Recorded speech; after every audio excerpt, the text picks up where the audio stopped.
Good morning, everyone. The October 2nd, 2019 meeting of the City Council is called to order. This meeting has been properly noticed and posted in compliance with the open meeting law.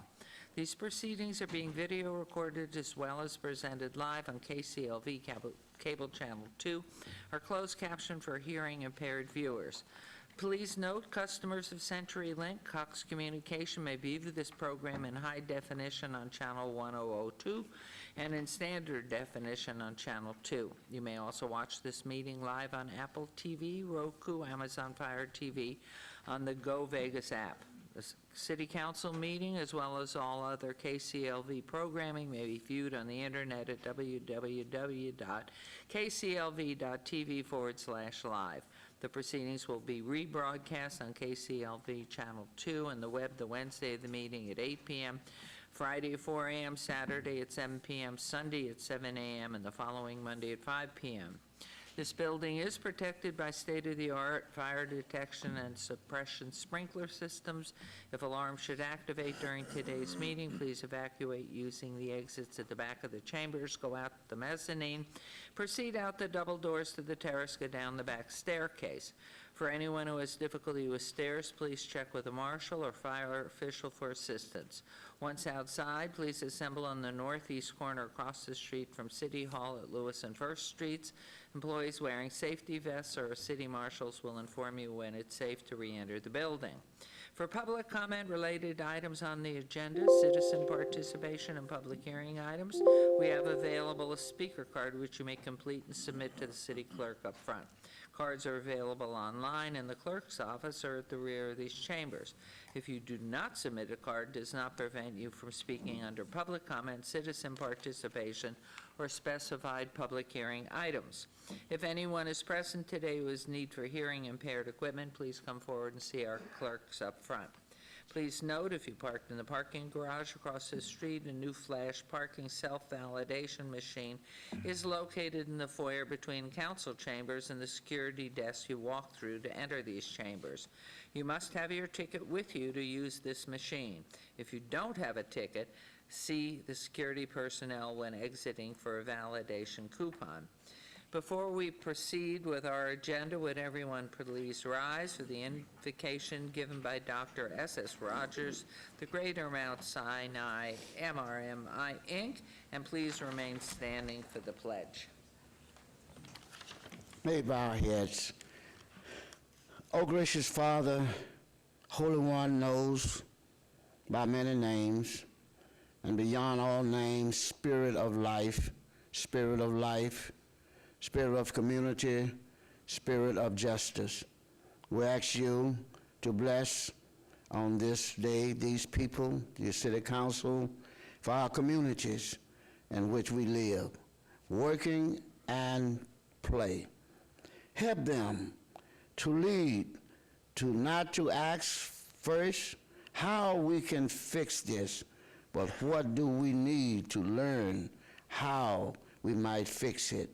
How the changes may come to whom we do need to listen to. Remind them, because we all forget from time to time, especially in the nosiness of what passion, the politics, debates today, that they are not only leaders, but also servants. And it may be the responsibility of our councils to make the right decision, along with our mayor. We thank you, we pray for the residents of the city and our community. We also observe our Constitution. We serve. For all these seeking to fulfill the meaning of employment, we pray for jobs increase. For those who seek education, we pray for powerful councilman, powerful mayor, powerful councilman everywhere. For all of these seek the peace, the training, the work of justice. We thank you. Holy One, bless now the work of this city council today. May the decision be made, every phone call, every pickup, every email, every respond that they may do, and the generosity of the Spirit. This again, rendering the hearts, remind us of the truth of Jeremiah, that in the welfare of the city, we will find our own welfare in all we do and all we say. May we seek the welfare of this city, Las Vegas, Nevada. In the name of the Father, name of the Son, name of the Holy Ghost, and the Holy Spirit. In Jesus' name we pray, and everyone says, amen. Praise God.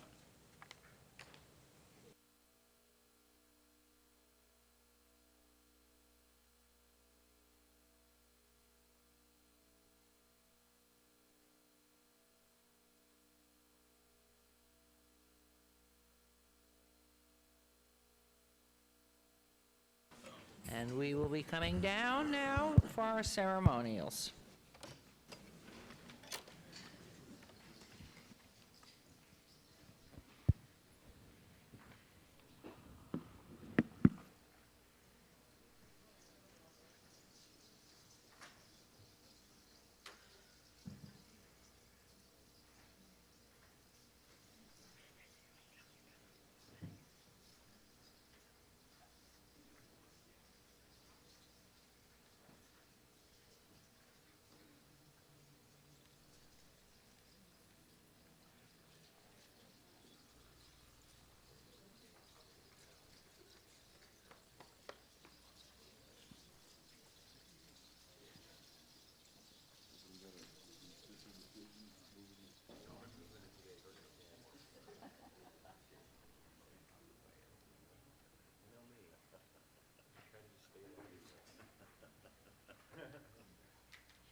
Do you think we care about the Golden Knights in this city?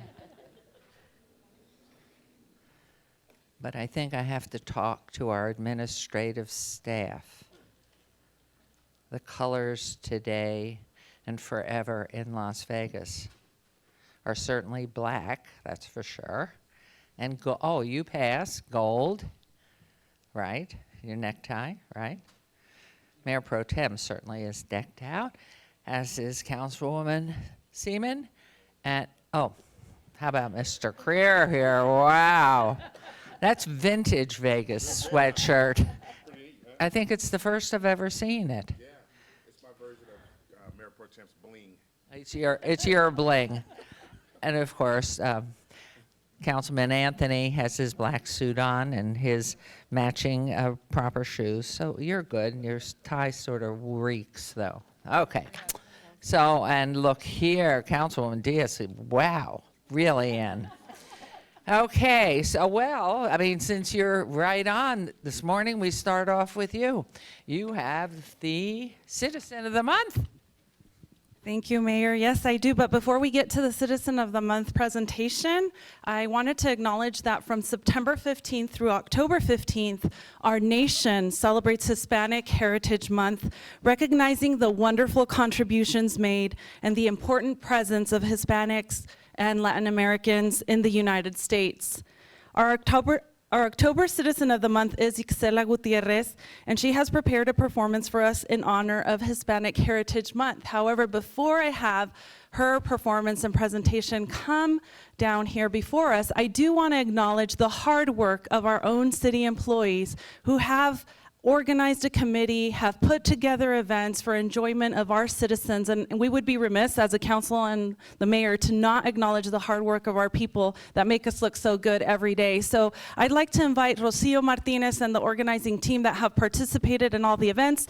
Some of us attended the coffee across the street at the downtown Las Vegas Starbucks. That was them in the works. This past weekend, we went in, we touched up a neighborhood in my ward with fresh paint on the hydrants and the curbs, and we are also going to put the cherry on top. On October 12th, we will have a culminating event. It will be a family fiesta at the East Las Vegas Community Center, and we hope everybody tuning in can come and partake in the festivities and just celebrate with us the amazing contributions of our Hispanic folks. So I would like Rocio to just say a few words on behalf of the team. Well, thank you very much. I wasn't prepared to speak today, but thank you, Councilwoman, Mayor, and members of the council. I think I can speak on behalf of the Hispanic Heritage Month Committee that we're very appreciative to have the empowerment from our leadership to plan events like this and to really be inclusive and let everybody know that the City of Las Vegas plans events for everybody out in our community. So thank you. So let's give them a round of applause for their efforts. Thank you. And so with that, Mayor, I'm going to invite you and the City Council to come have a seat so we can enjoy the wonderful, magnificent performance that Isela Gutierrez has prepared for us today. Con eso voy a invitar a que la alcaldesa y el consejo tomen asiento para disfrutar de esta magnífica presentación que nos ha preparado la maestra Isela Gutierrez.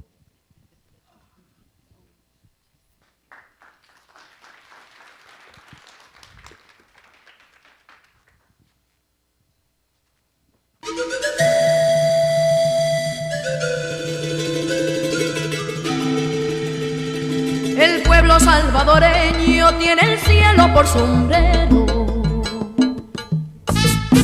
El Salvador, salsa clave te canta.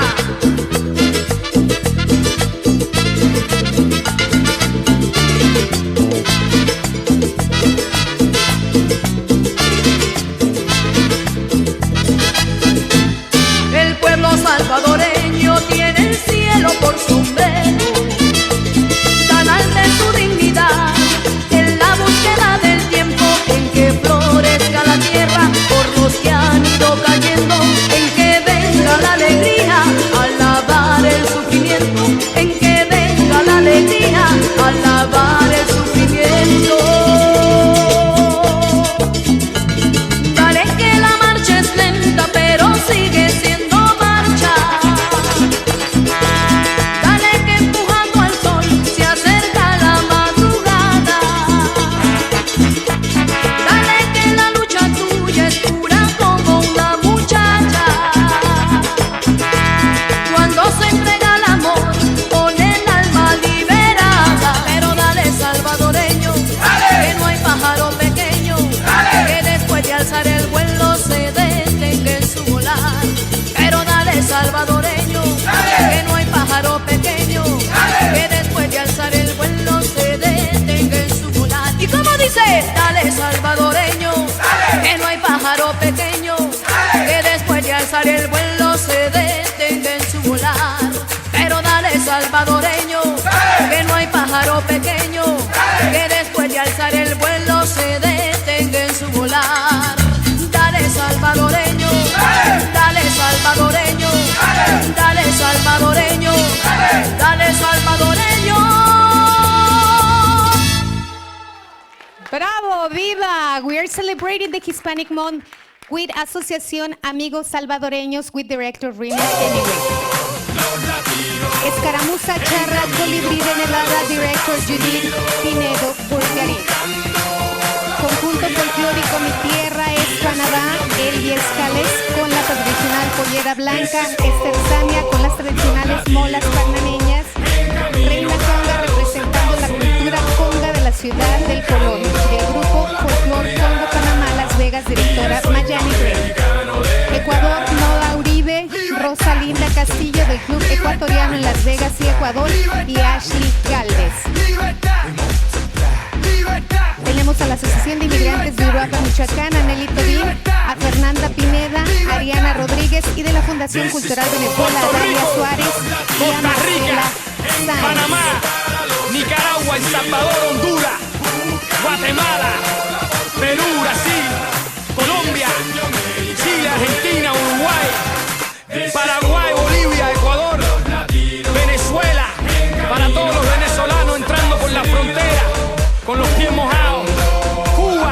Dejo tu luz y tu aroma en mi piel y el 4 en el corazón.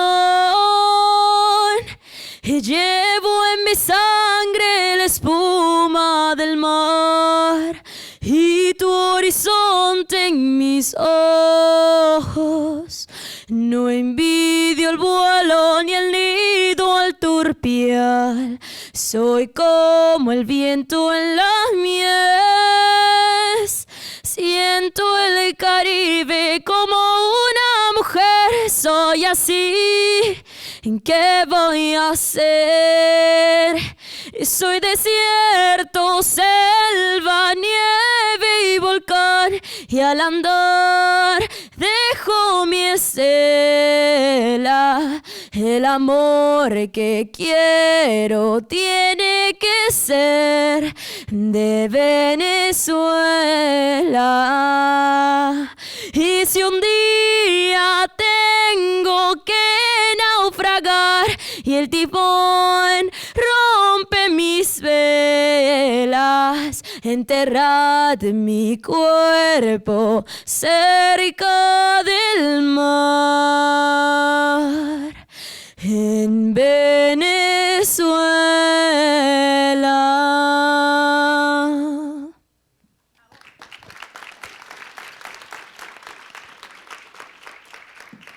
Ay, ay, ay, ay, canta y no llores, porque cantando se alegran, cielito lindo, los corazones.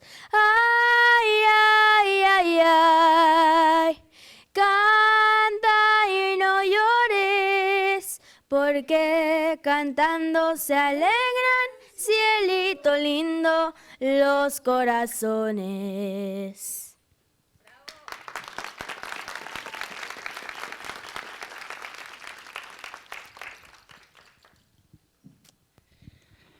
Thank you, Isela. Muchas gracias. I would like the mayor and the council to come and join me so that we can now go to the next part of our ceremonials, which is to acknowledge the hard work of our Citizen of the Month. But I wanted you all to see the colorful, vibrant warmth of our Latin American countries. I mean, we have Ecuador, Peru, Panamá, Venezuela, El Salvador y México.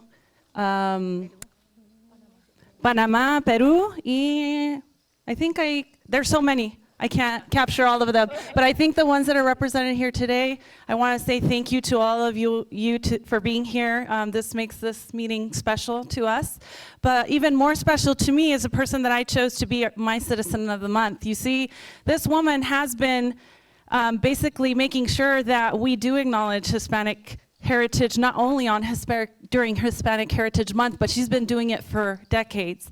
She landed in this valley in the 90s.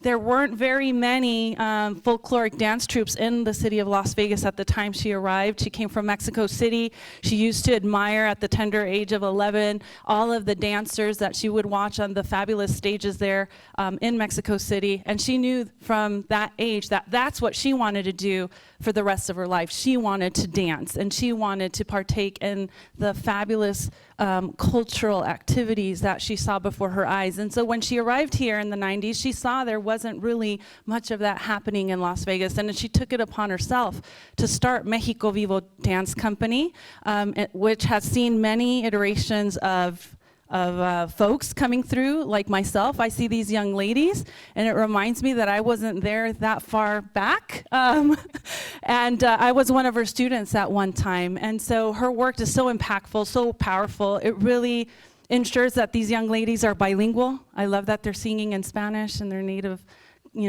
language, that they're taking to their cultural pride, and that makes us just stronger and more vibrant as a community. And so with that, she's also done fabulous things. She put together the World Folk Fest, and she brought it to our downtown, and she organized that World Folk Fest 16 times, 16 years, and that was economic diversity. She was bringing dancers from around the world here to partake in that World Folk Fest and showcase our local talent, and for others to showcase their talent. And so with that, Isela, thank you so much for everything you've done for the city of Las Vegas to make sure that we grow up seeing our cultural identity represented, our cultural roots shared by with the community, and just your labor of love, because you put your heart and soul into it, and you haven't changed from the day I've met you. Your passion, I call and I reach out, I have this vision for this meeting, and she just puts it together, and she doesn't question it, right? So that's just her labor of love for all of us. So, Isela, with that, on behalf of the mayor and the city council of Las Vegas, I'd like to recognize you as October Citizen of the Month for your trailblazing work in the cultural arts. Oh my God, thank you very much.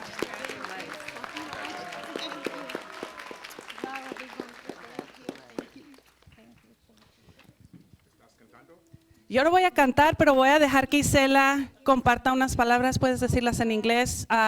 Queremos reconocer el trabajo arduo de décadas de esta gran maestra. Ella fue la pionera para las artes y la cultura en nuestra ciudad.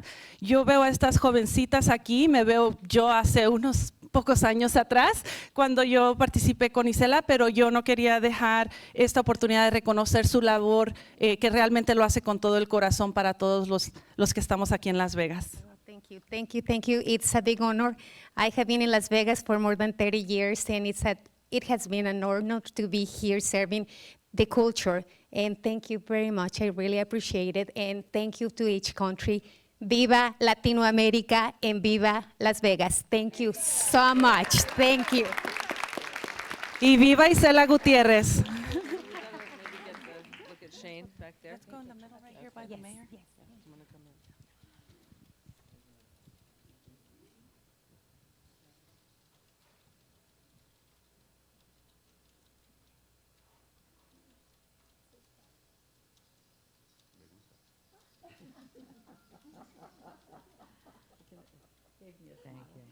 Congratulations. Thank you. Beautiful. Appreciate it. Thank you. So grateful.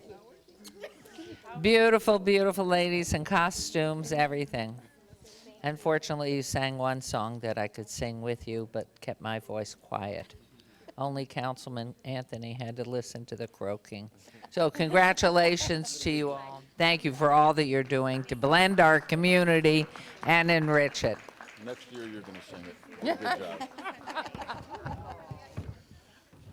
Okay, well oh my goodness, and miracles happen, here it is back. We'd like to shake your hand and say hello to you. Well, on that chip that I hope that Mayor Pro Tem gave you on our behalf, that comes with wishes for good health, much happiness and safety always. Thank you. Thank you. Nice to see you.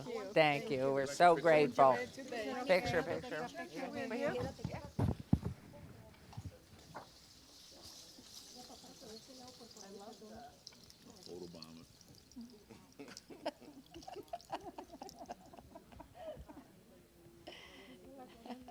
I know you're doing it.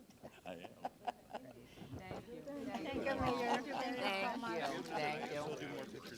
Yeah, I'll wait. As soon as we only have one more item, if you'll wait, I'll be right with you and we'll take pictures right here. So maybe sit right over here on that side, and then we'll do all the photos. And for our next item, Councilman Knudsen, this is your day as well. Thank you, Mayor. This is not my day. No days are my day. I get the distinct honor and privilege of recognizing the importance of Fire Prevention Week. And so I'm going to ask our amazing and wonderful firefighters to come on down. And I have a couple of words, then I'm going to really turn the mic over to our chief and Fire Marshal Robert Nolan. So I have the privilege of discussing the importance of Fire Prevention Week. Since 1922, the National Fire Protection Association has sponsored the public observance of Fire Prevention Week. In 1925, President Calvin Coolidge proclaimed Fire Prevention Week a national observance, making it the longest-running public health observance in our country. The goal of Fire Prevention Week is to provide life-saving public education in an effort to drastically decrease casualties caused by fire. Fire Prevention Week is observed each year during the week of October 9th and commemoration of the Great Chicago Fire, which began on October 8th in 1871 and caused devastating damage. This horrific conflagration, I hope I said that right, that's a really big word. I'm gonna conflagration, Mayor, is that? Conflagration. So this is a vocabulary lesson, conflagration. Yes. That fire destroyed more than 17,400 structures and had more than 250 people without life, and 100,000 people homeless. It's an important observation so that we recognize the damage that fire can cause to our lives and our community. This year's Fire Prevention Week campaign, Not Every Hero Wears a Cape. Plan and practice your escape. Works to educate everyone about the small but important actions they can take to keep themselves and those around them safe. As a father of a 4-year-old, my 4-year-old loves firefighters. And he doesn't need a cape, but he loves seeing the fire trucks, he loves seeing the fire helmets. And I think it's important that as children, we recognize the need to have heroes in our community. I am grateful for the fire department here in Las Vegas and Clark County and Henderson and North Las Vegas, and for every firefighter across the country that helps keep us safe. Because when you call and you need help, it's the fire department that comes to extend a hand and bring you back to safety. So I'm grateful, and I'll turn the mic over to our wonderful and amazing fire chiefs. You're all chiefs. Okay. Thank you, Councilmember Knutson. Thank you, Mayor and members of the council. I just wanted to echo the words of Councilmember Knutson. Fire prevention awareness is so important, and I think the thing that really want to bring home is that the safety in your home is really something that we really need to bring awareness to, because that's where most of our fire deaths occur, is the place where we feel the most safe, the place where we should be the most safe, but it's also the place where we have the most injuries and deaths. And so our interest is to make sure that we provide information to our community about how to keep yourself safe in your home. Make sure that you have a working smoke alarm in your home. Make sure you have good escape routes. Make sure your entire family knows all of the dangers that they could face in the event that there is a fire in your home. And just make sure that we protect our community and protect our citizens. We are having an open house this weekend. It is in Ward 1 at Fire Station number 6 on Oakey and Torrey Pines. Hope that all of you can, the 12th, October 12th. Hope you can all come out, and I'd like to give the mic over to our fire marshal who'd like to say a few words about Fire Prevention Week. Thank you, sir. Well, thank you very much. In going back 20 years, over 50 people have lost their lives within our city limits, and almost all of them in residential structures, either apartments or single-family homes. So we have a very aggressive apartment community risk reduction team, and we are actively trying to put free smoke alarms into people's homes, particularly the older homes where there's no smoke alarms whatsoever. To date, we've installed over 300 of these, and each time we do those visits, we educate people about trip and fall hazards, prescription drug safety, and anything else that we can do to make them safer in the home where they should feel the safest. Our open house is at Station 6, October 12th, from 9 to noon. That's the CSN campus on Oakey and Torrey Pines. We'll be having dynamic displays of firefighting skills in the afternoon, as it will be a pancake breakfast. And there will be static displays of our fire safety house. But that's just part of the festivities, starting with our proclamation today. We are also going to be bringing back our well-received Pizza Hut and smoke alarm delivery. We'll be focusing on Ward 1, October 7th, Monday, October 7th, Ward 3, Wednesday, October 9th, and on Friday, October 11th, Ward 5. The reason we picked those wards is they have the older homes where the battery-operated smoke alarms are more appropriate. The other wards have hardwired smoke alarms, and then we get an electrician for you when you need those. So anyone who orders a pizza from the Pizza Hut on Decatur and Meadows will get a delivery, get their pizza delivered from a fire engine, hopefully from the council offices. I think we've reached out to you, and if you would like to participate, you get to ride captain that night, visit a household in your ward, and if you let us come in and check your smoke alarm, we buy the pizza, and we do have to pay for it. They don't give them to us for free.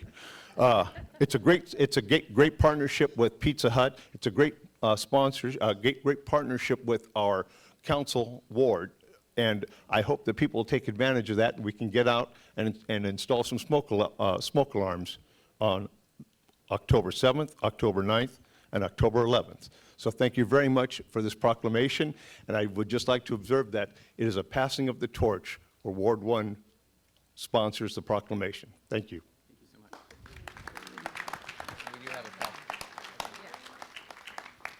And I would like to do a picture with the proclamation. We can do it with the podium here, I'm told. We don't have to move it, Jace.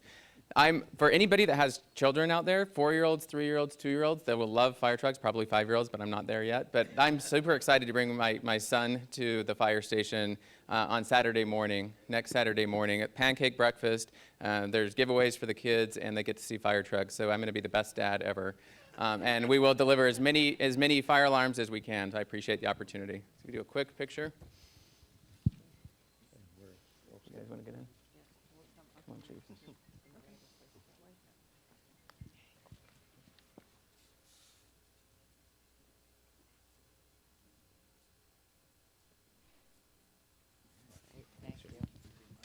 I definitely want to be yeah, I totally want to be Well done. You are going to be a famous daddy.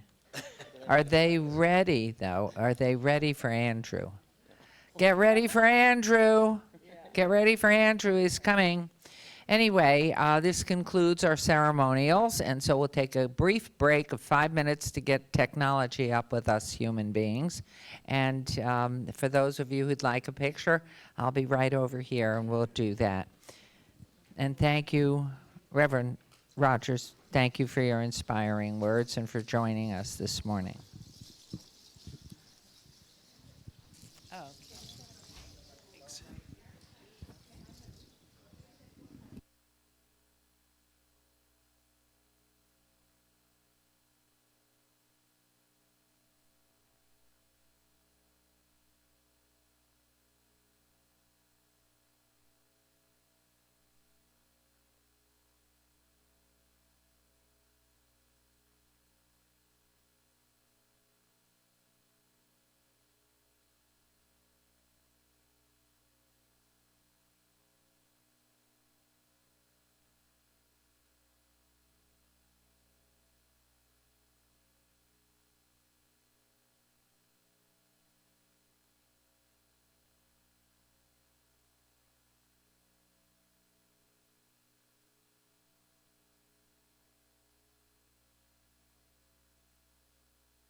Okay, we're on to agenda item number 7.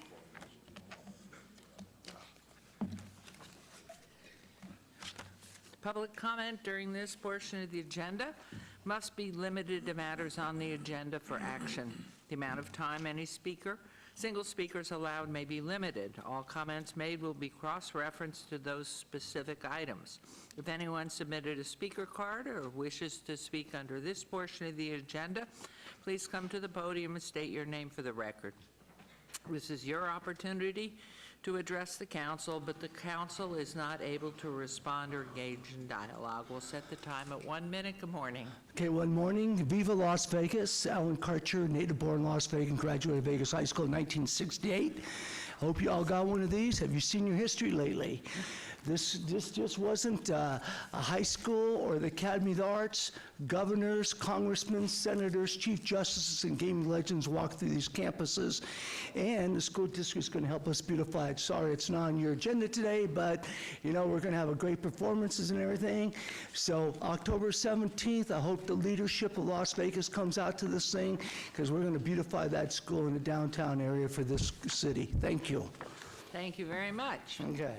Yes, sir. Please come forward and state your name for the record. Good morning, Your Honor. My name is Gerald Gillock, and I'm the building owner at 428 South 4th Street. And I wanted to speak to the proposed ordinance number 2019-36. I'm not sure exactly what agenda item it is, but it's the ordinance dealing with the homeless issue. And I wanted to point out that I've offered to participate in drafting and amending this ordinance because the ordinance lacks one thing in particular, which the city has totally avoided its responsibility to provide any type of sanitation for all of the homeless that they're allowing to stay on the streets. And this ordinance proposal, all that has to happen is someone has to determine that the courtyard facility is full, and then they will suspend the enforcement of the ordinance, but that enforcement does not include any provision for the city providing any type of portable sanitation. My building has become a public toilet. Councilman Diaz has informed me that since the alley was vacated, that's my problem.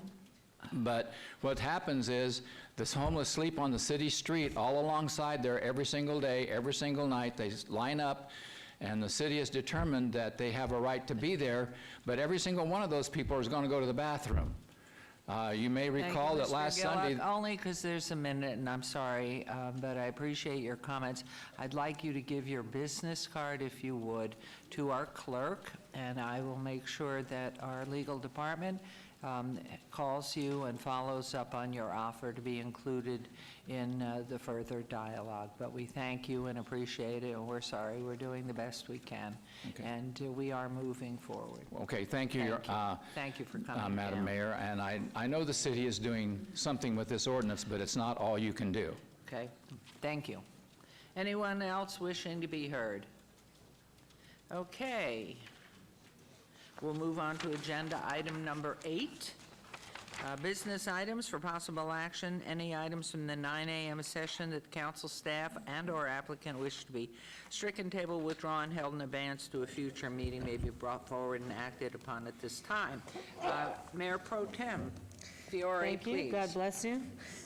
Madam Mayor, the following items have been requested to be held in abeyance, withdraw or stricken. Item number 10, the business impact statement related to bill number 2019-33, requested by staff to strike that item.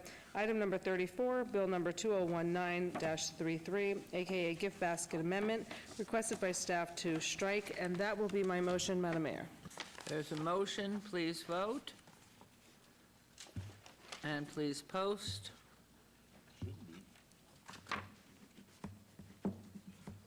Motion carries. Thank you very much. We'll move on to agenda item number 9. For possible action to approve the final minutes by reference to the August 21st, 2019 City Council meeting, Mayor Pro Tem may have a motion to approve the minutes. Madam Mayor, I move to approve the minutes of the August 21st, 2019 City Council meeting. Thank you. There's a motion. Please vote and please post. That motion carries. We'll move on to agenda item 10. Items number 10 through 25, with the exception of number 10, which has been stricken, are on the consent agenda, are considered to be routine or recommended for approval by the departments and may be enacted in one motion. Note a correction for the record regarding agenda item number 19, which appears under finance, purchasing, and contracts, but is actually being presented by the planning department. Are there any items that the council wishes to bring forward? Nope. Okay, Mayor Pro Tem. Madam Mayor, I move to approve consent items number 11 through 25. Thank you. There's a motion to approve. Please vote and please post. Motion carries. Thank you very much. We'll move on to agenda item 26. Presentation by Heather Korbulik, Executive Director of Nevada Health Link, an online health insurance agency supported by Silver State Health Insurance Exchange that offers qualified health insurance plans based on income through the Affordable Care Act regarding eligibility, available resources, plan changes for 2020, and information on the upcoming open enrollment period requested by Councilman Knutson in Ward 1. Good morning. Good morning. Thank you, Madam and the Council. I really appreciate the opportunity to be here today. It was my honor to travel from Carson City to present this to you. So my name is Heather Korbulik. I'm the Executive Director of the Silver State Health Insurance Exchange, which is the state agency that runs the online marketplace that's facilitates the sale of Affordable Care Act plans called Qualified Health Plans. Our website is known as Nevada Health Link, and I'm excited to be here today to give you just a little bit of information about where we are going for plan year 2020. The agency's mission is to increase the number of insured Nevadans, and I'm excited also to offer you some information about the number of uninsured Nevadans that remain in our state today. So this is a picture of really why I'm here this morning. There's 62,663 of the 83,000 Nevadans who are currently enrolled on Nevada Health Link who are living here in Clark County. But there are still over 100,000 Nevadans in the state that are eligible for subsidies on the exchange to access low or free insurance options on Nevada Health Link. The Gwynn Center recently put out a report that indicated that there are 400,000 Nevadans who are uninsured across our state. We're the 6th highest uninsured state in the country. And 100,000 of those people, like I said, are eligible for Nevada Health Link subsidies. Most of those people live here in Clark County. Most of them are Hispanic and Latino, and most of them are employed. They're employed. That means that they're not able to access their employer-sponsored plans, or they can't afford their employer-sponsored plans. And that means that they're likely eligible for subsidies on the exchange. So we're really working hard to connect with those people. Nevada Health Link serves people who are not eligible for Medicaid, who aren't on Medicare, or who are not accessing their employer-sponsored plans. We serve individuals and families. These are your neighbors and your friends who are self-employed or underemployed, meaning they can't get their employer-sponsored plans. Those are people who are age over 26 and no longer able to access their parents' plans, who are not eligible for Medicare, or who are, of course, of tribal or multicultural ethnicities. The exchange plans help people avoid medical debt and significant medical debt. And so for those of you who don't know, you can't be denied coverage on the exchange plans because of any pre-existing conditions. 80% of our enrollees are getting subsidized plans, meaning that they're able to afford their plans because of subsidies through the federal government. And important to note that some of our consumers, a significant portion of them, have $0 plans. All of our plans cover 10 essential health benefits, and we have free in-person assistance because we all know that shopping for health insurance can be complicated. So we try very hard to connect people with the right folks, brokers across the state. Right now we have, we're transitioning to becoming our own state-based exchange, and I'll tell you about that just in a minute here. But important to note that not all insurance plans are created equal. There are plans that are sold off exchange that are marketed in a way that makes people think that they're purchasing qualified health plans that are Affordable Care Act certified, and they're absolutely not, and they're being left high and dry with a significant medical debt because they purchased these plans. So again, we encourage people to work with enrollment professionals, and we have a list full of 600 of them on our website. I'm excited to tell you about what's new for 2020. We are transitioning and trailblazing. The state of Nevada is transitioning our state away from healthcare.gov's eligibility and enrollment services to becoming our own state-based exchange, where the only way to get access to subsidies is on Nevada Health Link. There's certainly a lot of federal rules that we could talk about some other day. I won't bore you with them right now that are impacting 2020, but the good news is that we have just announced our qualified health plan carriers for 2020, and there are 3 instead of 2 this year, which shows a sign of active competition and stabilization here in our state. So we'll have Anthem, Health Plan of Nevada, and Silver Summit coming back this year. And we'll have 27 plans across our state for individuals to choose from, and then 17 dental plans. Open enrollment runs from December 1st through the 15th, and again, like I said, we have significant number of broker and licensed professionals who are able to help either in person or on the phone, and that's a free service through Nevada Health Link. Like I told you, we are moving to a transition to a state-based exchange, and that offers some real efficiencies for us. The state agency, the Silver State Health Insurance Exchange, anticipates a savings of $4 million in the first fiscal year alone by transitioning. It gives us an opportunity to have access to our consumer data in real time, which will allow us efficiencies and micro-targeting where marketing and outreach is concerned. We're going to be able to have Nevadans helping Nevadans and have this platform to implement policies that's more state-specific moving forward. We've seen a decrease in our enrollment over the last couple of years, and that speaks to the volatility in Washington, D.C. around the Affordable Care Act, and also speaks to the power of becoming a state-based exchange and really controlling our destiny. So just leaving you with some information about what's coming up. On September 4th, we soft launched our state-based exchange. We invited all of our existing consumers to come over and claim their accounts at nevadahealthlink.com, and we're actively doing outreach to those folks right now. This Thursday, tomorrow, is a really important date. All of our window shopping becomes available. So our plans will be displayed, the rates for those plans will be displayed, and the ability to get an idea of how much subsidies you're eligible for will be on display. Again, November 1st through the 15th is open enrollment, and I would just love if the council members would consider helping to get the word out to your constituency, because 100,000 Nevadans here in Clark County are uninsured, or a bulk of them are, of that 100,000 are here in Clark County, and we would appreciate you guys helping us to connect us to those folks. With that being said, I'll end by saying that everybody in Nevada benefits when we have insured constituents. That means it's good for our economy, it's good for our public health, and more importantly, our neighbors, our families, and our friends are in better condition and have access to health care. So happy to answer any questions or just leave you with all of that. Thank you very much.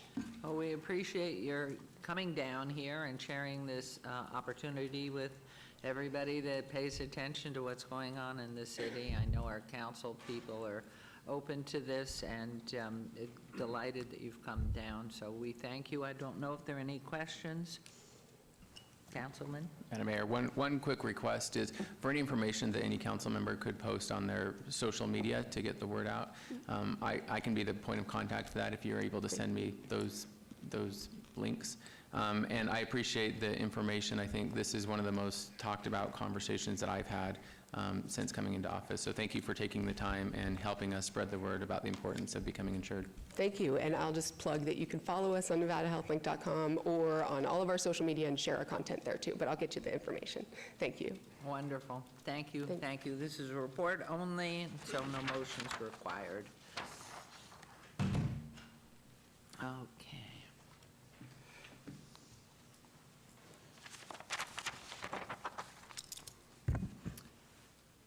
Let's just move right ahead. We have agenda item 27, our report from Scott D. Adams, our city manager, on emerging issues in reference to all wards. So good morning. Good morning, Madam Mayor, members of City Council. Scott Adams, city manager. I have a few items to just give you a quick update on as part of my emerging issues report. The first one, though, what I'd like to do is simply indicate that we do have for first reading today on your agenda an ordinance regarding regulation of the use of sidewalks. It's ordinance 2019-36.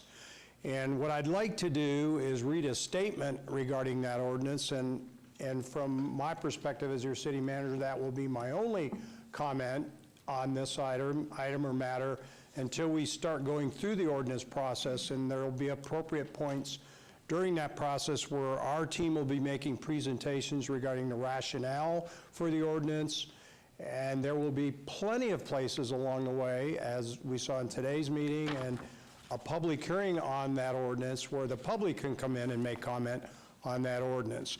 But let me just make a very brief statement. This new ordinance was designed to help direct people to the city's Courtyard Homeless Resource Center and other existing nonprofit services to connect those in need and help break the cycle of homelessness. The city believes the ordinance will be a benefit to the homeless population, while at the same time protecting the health and safety of the entire community.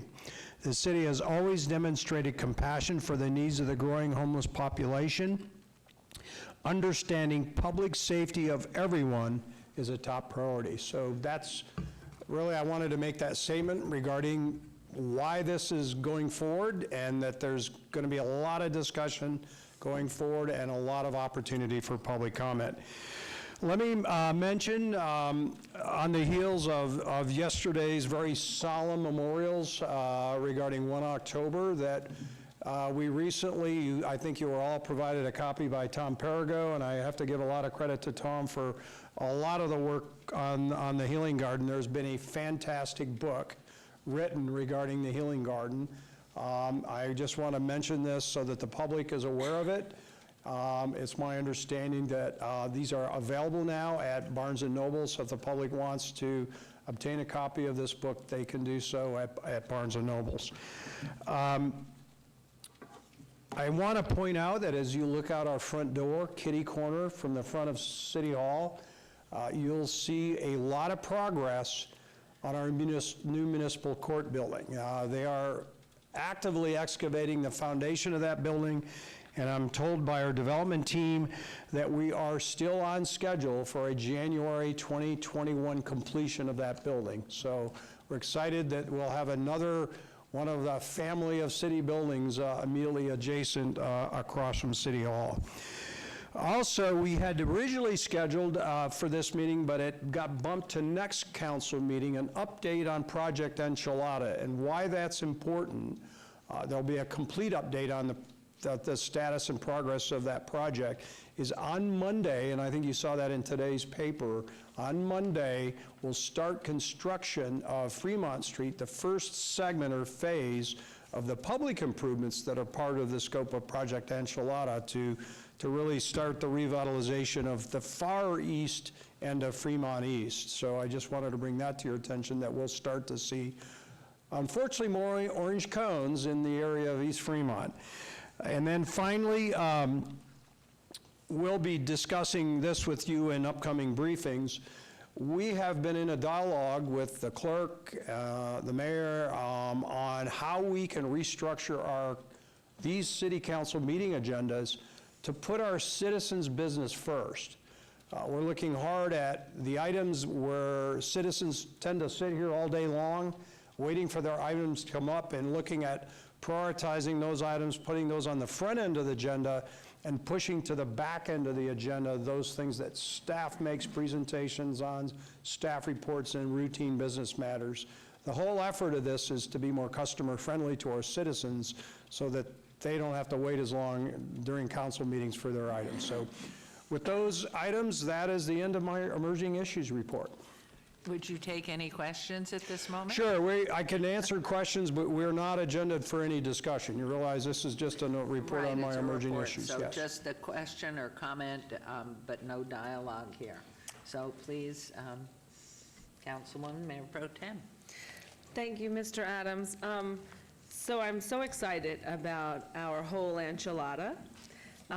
However, I'm really hoping that as we move through the whole enchilada construction, because sometimes there's streets that are blocked off and it's very difficult to get around and in a maze, and then this street's blocked off and that street's blocked off and that street's blocked off. Right. So with all of our businesses downtown and with all of, as we go and enjoy all of the restaurants downtown, I'm just hoping that we're quite diligent with the traffic flow? We are. As we've done with all of our major public works projects, especially those that are big ones with a long physical lineage footage to them, we have a facilitator that works extensively with all the adjacent property owners and businesses to make sure that we're being as responsive as we can be during the construction period to meet their needs. And I don't know if Jorge has anything he might want to add to that as well. Jorge Cervantes, Chief Operations Development Officer. Scott's correct. We do hire a facilitator that does that. They have weekly meetings with the business owners that are welcome to attend.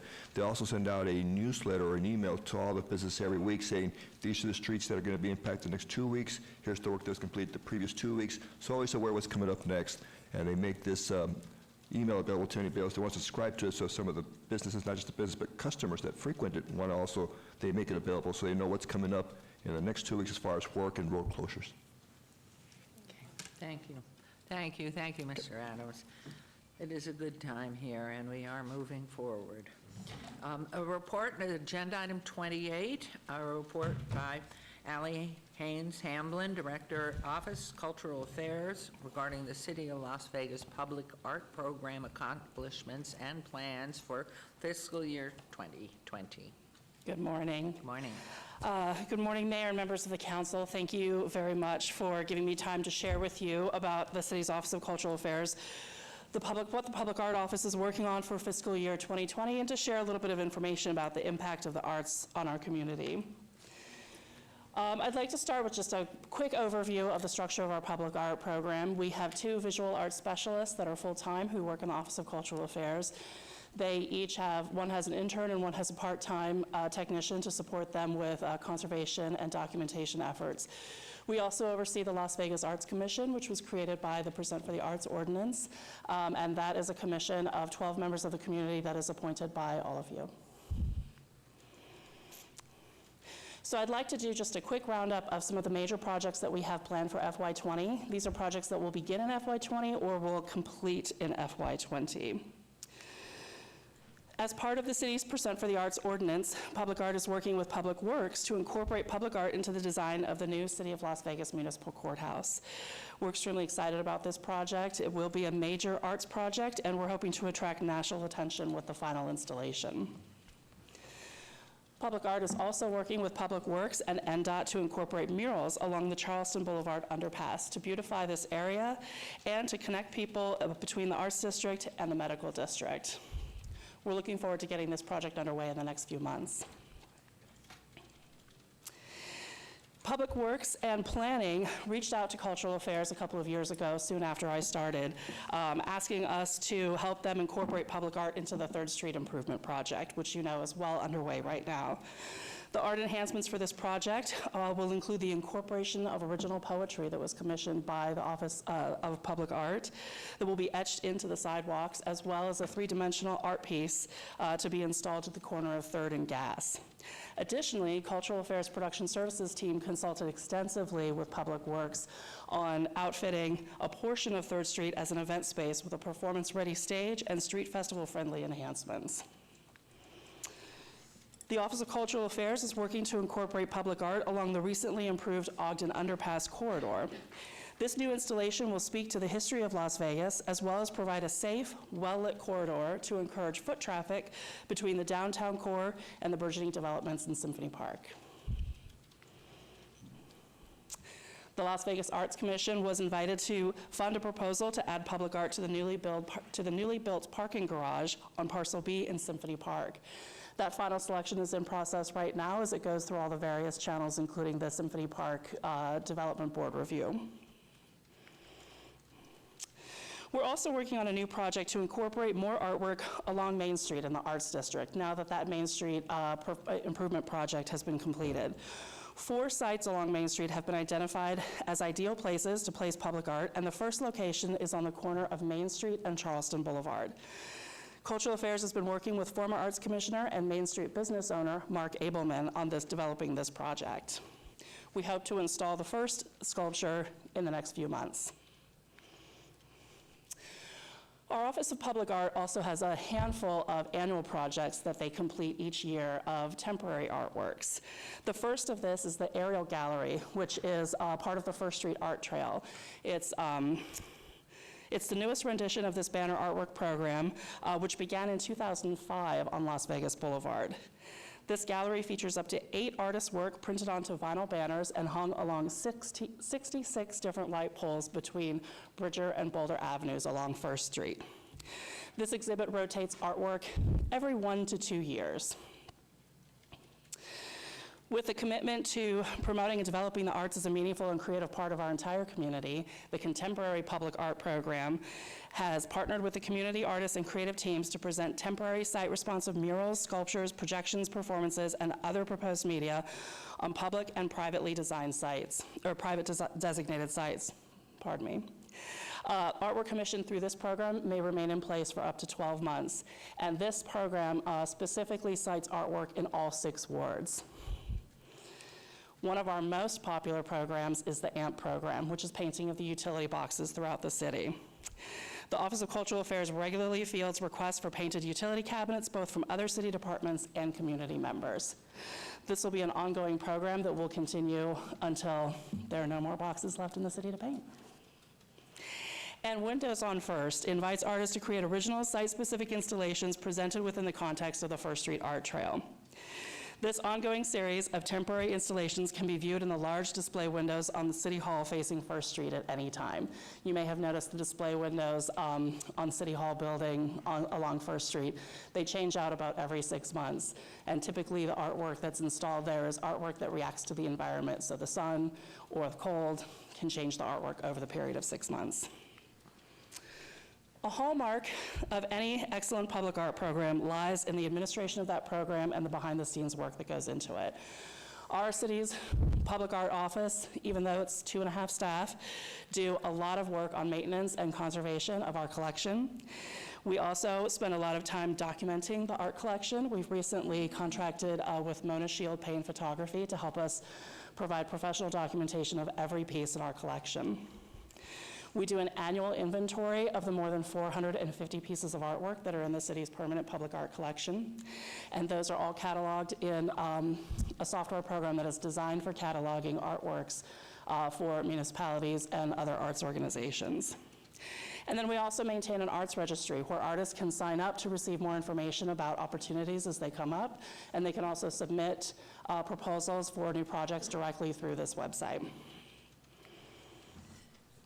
So public art, pardon me, public art also affords the Office of Cultural Affairs with many opportunities to engage with the community on a variety of topics and in a variety of ways.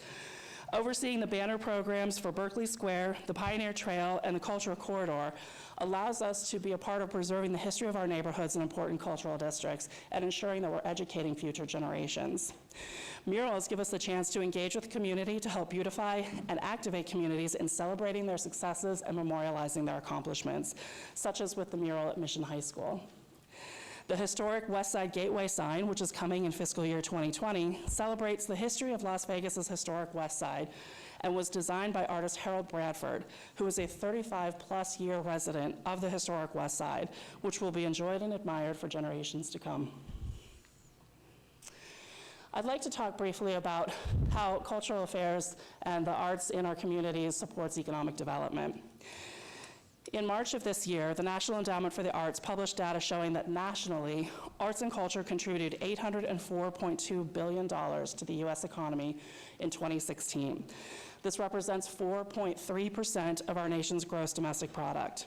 Additionally, the endowment found that from 1998 to 2016, there was a 44.5% growth in GDP contribution from arts and culture production. Looking at where that growth was coming from, the endowment found that a handful of fast-growing arts and cultural industries showed amazing growth between 2014 and 2016.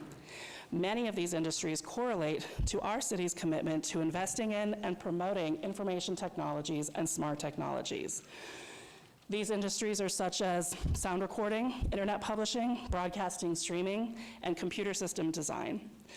The arts were found to make up nearly half of the creative economy, in copyright-intensive industries which are related to IT to the tune of $500 billion annually. What does this mean for Las Vegas? Americans for the Arts Creative Industries Report shows that in April of 2017, there were 3,621 arts-related businesses in Clark County, representing 4.8% of all businesses in the county, employing nearly 25,000 people. Looking at just downtown cultural arts, meaning the Arts District, Smith Center, Mob Museum, First Friday, and the Neon Museum, a 2013 report from RCG Economics showed that the annual economic impact in 2013 of these downtown cultural assets was nearly $104 million, generating 1,038 jobs and $35.6 million in income. Considering that these numbers were from 2013 and the explosive growth that the NEA has seen nationally, I think it's safe to assume that these numbers are even higher in 2019. These downtown cultural assets directly contribute $2.9 million in tax revenues each year, which is then leveraged to fund essential public services, as we all know, such as education, public safety, and capital improvements. The indirect contribution of patrons and participants spending in the area before, during, and after visiting one of our cultural institutions drives this number even higher. And keep in mind, this figure does not include major festivals and events such as Life is Beautiful, the Las Vegas Book Festival, the Las Vegas Bluegrass Festival, and which we know brings additional substantial economic benefit directly to our city. In an article posted in July 2015 at economicdevelopment.org, they cited culture and art as a major influencer in economic development and described arts and culture industries as those with staying power despite economic fluctuations, much like the medical industry. The 4 industries cited by this article as ones that help keep our economy afloat are galleries and museums, TV, movies, and the gaming industry, performing arts, and the tourism industry, specifically festivals and tournaments. I'd like to also speak briefly on how the arts positively impact our public safety. A new study posted in March of 2017 shows the positive influence of robust cultural resources in a community in public safety numbers. In lower income neighborhoods, cultural resources are significantly linked to better health, schooling, and security. The research, which was controlled for economic well-being, race, and ethnicity, and performed by the University of Pennsylvania School of Social Policy Practice, found the presence of cultural resources is associated with a 14% decrease in cases of child abuse and neglect, a 5% decrease in obesity, an 18% increase in kids' scores in the top stratum on English and math exams, and an 18% decrease in the serious crime rate. Projects that our public art team currently has underway that are directly tied to improving our community's safety and health are the Hunter Circle Parks, conversion to a sculpture park and children's park, the Historic West Side Mural Program, which is being funded through the Mayor's Fund for Las Vegas Life and will support improving public safety in the neighborhoods of the historic West Side, and the Storm Drain Public Art Project of 2019-2020, which is a collaboration between Public Art and Public Works on spending an entire year educating 6 different elementary school classrooms in all 6 wards about the dangers of polluting our water and how they can help prevent it. This project, after the full academic year, will culminate in 6 different storm drain murals painted throughout our city. And that's my presentation. Thank you so much for giving me the time. I'd be happy to answer any questions if you have them. Thank you very much for the report. We certainly know that the importance of art, performing arts, and our whole cultural base. Is there going to be an opportunity? Well, one thing is to thank NDOT for the artwork they've provided on that fabulous downtown finished project, Yes. Project Neon, because I Yes. think the artwork they've added is tremendous, really wonderful. But reports on festivals such as Life is Beautiful, how they have impacted, and I know it just occurred, so we don't have any data yet. But any of the art festivals and what we're doing, I think would be interesting for us. And if it's not something to take up public time, at least a written report that we could see when you get that. I'd be happy to, yes. Okay. Any questions, comments here? Thank you, Ms. Hamblin. Thank you. Appreciate it, and appreciate all you and your huge team are doing. Thank you very much. Thank you. Okay, we'll move on to agenda item 29, recommending committee bills eligible for adoption at this meeting. Bill number 201928. Councilman Anthony, would you like the bill read? Yes, Mayor. Bill number 2019-28, an ordinance to extend the boundaries of the city to particularly describe the land to be annexed, to make its inhabitants subject to the laws, obligations, and benefits of the city, and to provide for other related matters, ANX 76674. Move for approval. Thank you. There's a motion to approve agenda item 29. Please vote. And please post.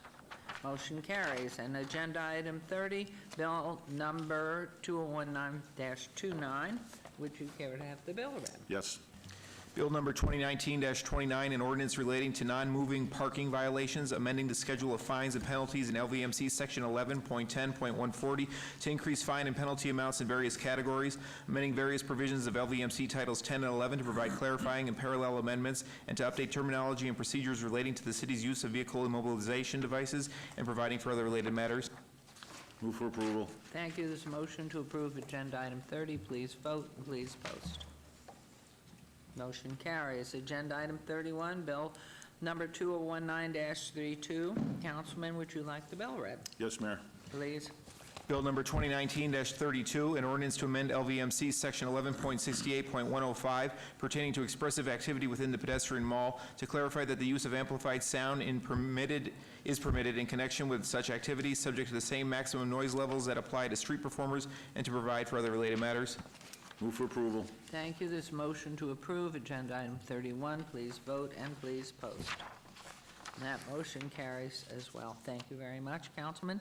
And agenda item 32, recommending committee, bills eligible for adoption at a later meeting. Bills number 32 and 33, bills number 2019-30 and 2019-31 will be heard at a later meeting. We'll move on to new bills.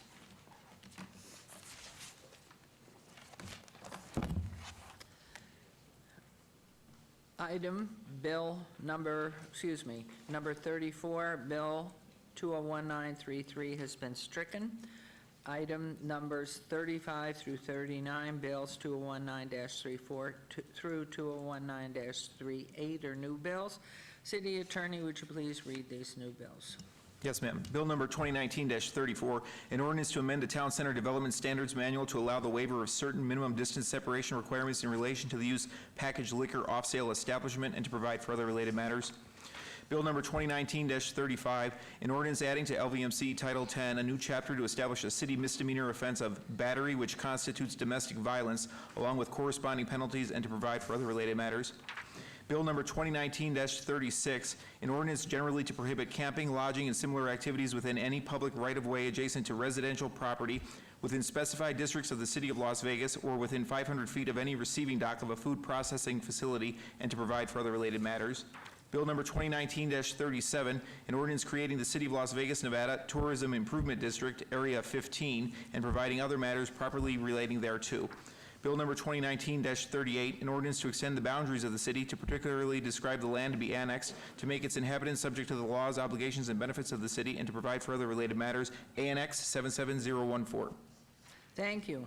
Item 37, bill number 2019-36 will not be assigned to the recommending committee, but instead will be forwarded to for public comment and to be heard by the full council at the November 6th City Council meeting. The remaining new bills, 2019-34 and 2019-35, as well as 2019-37, 2019-38, are assigned to the October 14th, 2019 recommending committee members, Councilman Anthony Knutson and Councilwoman Fiore. If any so designated are unable to attend, the clerk's office will coordinate finding substitutes as necessary at my discretion. Thank you. The morning session of City Council has to recess until 11 o'clock, correct?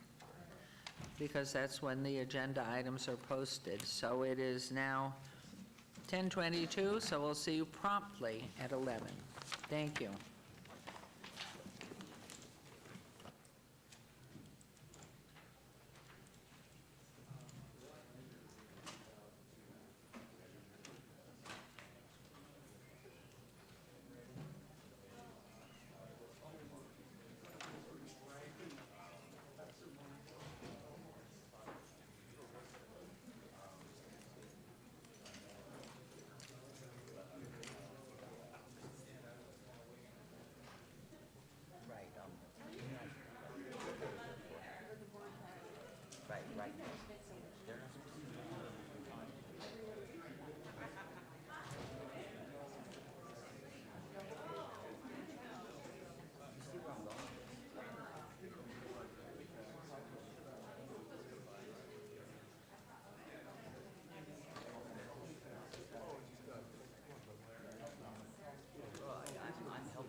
Because if we treat this as a public health crisis and not a criminal matter, we have a complete different mindset. It is the compassion versus the punishment component. We are. Well, you put these two legal minds together, and you got half a great legal mind. Half? His, mostly his. How does 2 plus 2 equal half? Well, with us too. 48% and 2%. How are you? Good, how are you? Good. I didn't get to say hi the other day, and There's probably something really important happening. I don't know, I was just like, I was gonna get to you, and then David kind of made it happen. I was like, okay. It happens. Sorry. So Ito's out on leave. She got a family emergency or something. So we have our meeting planned for next month with you, but it's not a big neighborhood meeting. It was like a small concentrate meeting. I just wanted you to know that. So and that's where we're going to bring together all to talk about squatters and homeless and whatnot. You want me to send you a personal? Yeah. Why don't I do that? Okay. So I'll send that to you today. So it's the neighborhood But you can associations still put keep her in together. the loop. Oh, no, we'll put Ito in a loop. I just know that she's probably distracted with her own stuff Yeah, right now. yeah, she's got, And she was, and I've told her to. and she was point on that. But we have a meeting scheduled for the 9th, but it's a map. Who's getting Metro and the marshals and code enforcement, all that in the same room. Yeah, but it's not a big old public meeting. We're not doing it as a big, okay, I just wanted you to know that. I understood that. Okay. But we're actually trying to make it a little laid back, social. Or we could all just talk. Yep. Yeah, yeah. Like, I'll talk about things being in the same room, but also raise the sports coming from. So, had sent us the note, and we had sent back, yes, that's great, because she gave us the date, and then we didn't hear back from her, and then we heard she was out. So it's in the, no drop off, no ball drop. No, of course not. We got Susan too, so. Yeah. We really are. Well, so much going on. And, you'll hear from me on this ordinance in the newspaper, but if you wanted to talk about it anytime, I have some thoughts. Okay. It's problematic as it is, and it's going to have some difficulties, but I don't intend on testifying at recommending. Who's going to be at recommending? Is it Actually, they you? just recommending, I think. They kicked it? For the mayor, she's gonna have it come before council on November 6th. Oh, direct? Oh, so they're skipping recommend? She just made that motion before we. I didn't catch that. Oh, interesting. Okay, well, So FYI, it's already slated for November 6th for public. got it. For vetting. Yeah, yeah. There's a lot of emotions, obviously. There are. Yeah. And I know the city attorney worked really hard to try to craft something that fit with that Ninth Circuit opinion, but I might have a conversation with Brad. Okay, cool. Yeah, we're all in it. We're all in it. I'm And having a Todd's conversation with definitely- Metro today. Yeah, Metro has to be a partner with you guys, otherwise it's just a posture, and it's one that makes us look bad. It's one that, as much as you wanna work with it, there's no really win-win, because you're always gonna be the one somehow tonight, but I would tell some people it's smart if they were, cool for them to come and see the other kids. Oh, 100%. No. Friends, I am going to recommend you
One more minute.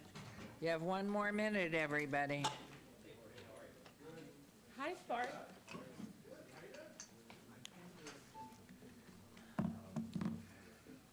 Okay. You have nothing? Nothing? Good.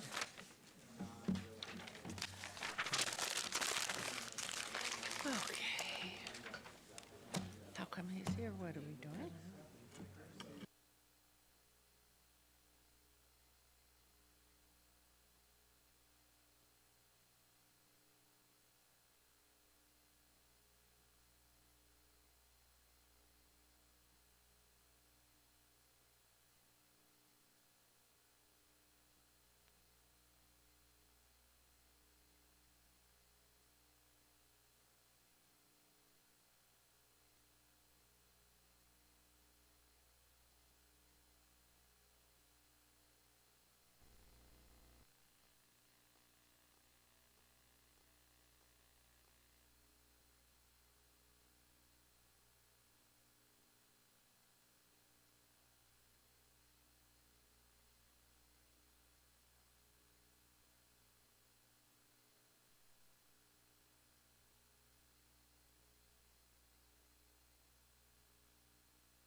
We must be at 11 o'clock, so I can't, I could trust you, but I couldn't trust Robert. 11 o'clock, here we are, we're back from recess, and we are on agenda item 40.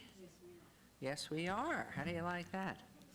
Okay, for possible action, any items from the 11 a.m. session, the council staff and/or applicant wish to be stricken, table, withdrawn, held in abeyance to a future meeting may be brought forward and acted upon at this time. Mayor Pro Tem, do you have anything? Madam Mayor, we have nothing right now. All right, so we'll move on to agenda item 41. Items number 41 through 43 are on the consent agenda, considered to be routine and recommended for approval by the Department of Planning. Mayor Pro Tem, may I have a motion to approve the consent agenda, number 41 through 43? Madam Mayor, I move to approve consent items number 41 through 43. Thank you. There's a motion. Please vote, and please post. And the motion carries because there are 5 of us here. All right, now we will move on to planning, correct? All right. Items number 44 through 48. 44, GPA 75954, request for a general plan amendment from DR Desert Rural Density Residential to SC Service Commercial. Number 45, ZON 75955, on a request for rezoning from RE Residence Estates C1 Limited Commercial. Number 46, VAR 76696, and a request for variance to allow 36 parking spaces or 65 are required. Number 47, VAR 76697, and a request for variance to allow a 10-foot residential adjacency setback where 75 feet is required. And number 48, SDR 76698, a request for a site development plan review for a proposed 7,632 square foot general retail building and a 1,400 square foot restaurant with drive-through lane with waivers to allow the building not to be oriented to the street frontage where such is required. A 5-foot landscape buffer along the north and east property lines where 8 feet is required, a 6-foot landscape buffer along the south property line where 8 feet is required, and a 10-foot landscape buffer along the west property line where 15 feet is required. Items number 44 and 45, the applicant owner is Gold LTRE, and on item numbers 46 through 48, the applicant owner is Gold LTRE LLC number 6 on 1.06 acres at 5445 North Rainbow Boulevard, RE Residence Estate Zone. Proposed C1 Limited Commercial. Planning Commission recommends approval on all items. Staff recommends approval on items number 44 and 45, denial on items 46 through 48. These are in Ward 4 with Councilman Anthony, are public hearings which I declare open. Is the applicant or representative present? Yes, Hello. James Smith, 9159 West Flamingo, representing the applicants. We've held this item a couple times on abeyance to address the concerns with the neighbors and the staff. Our initial recommendation from staff was that it was too intense. Since then, we've met with neighbors. We've reduced the site over a third of the square footage, trying to make it less intense. There was a lot of questions with this rear yard landscaping. We've gone from a 5-foot landscape to a 15-foot, all the way up to a 17.5-foot, plus the 5-foot sidewalk, 20 feet from the property line. The neighbors were very okay with that. We were talking about the intense landscape buffer that would be back there. They thought that was a proper use for that. We've talked about this drive-through up front. We've got the speaker going out to Rainbow and the stacking in this position here with the berm. We've also limited the hours of use. I know that was a major concern for a lot of people. From 5 a.m. to 9 p.m. We're trying to go for a coffee type of drive-through use for this area here. In addition to that, we're just here to answer any other questions. What is the beyond Rainbow, what is the major cross street? It'd be Ann Road and Rainbow, just south of Ann Road. Okay. Okay. Let's go first to Mr. Summerfield. Madam Mayor, good morning. The subject site is in the Rainbow Boulevard North Corridor Plan and is part of the Ann and Rainbow section of that plan area. This intersection of Rainbow and Ann Road is a single anchor to this entire section of the corridor.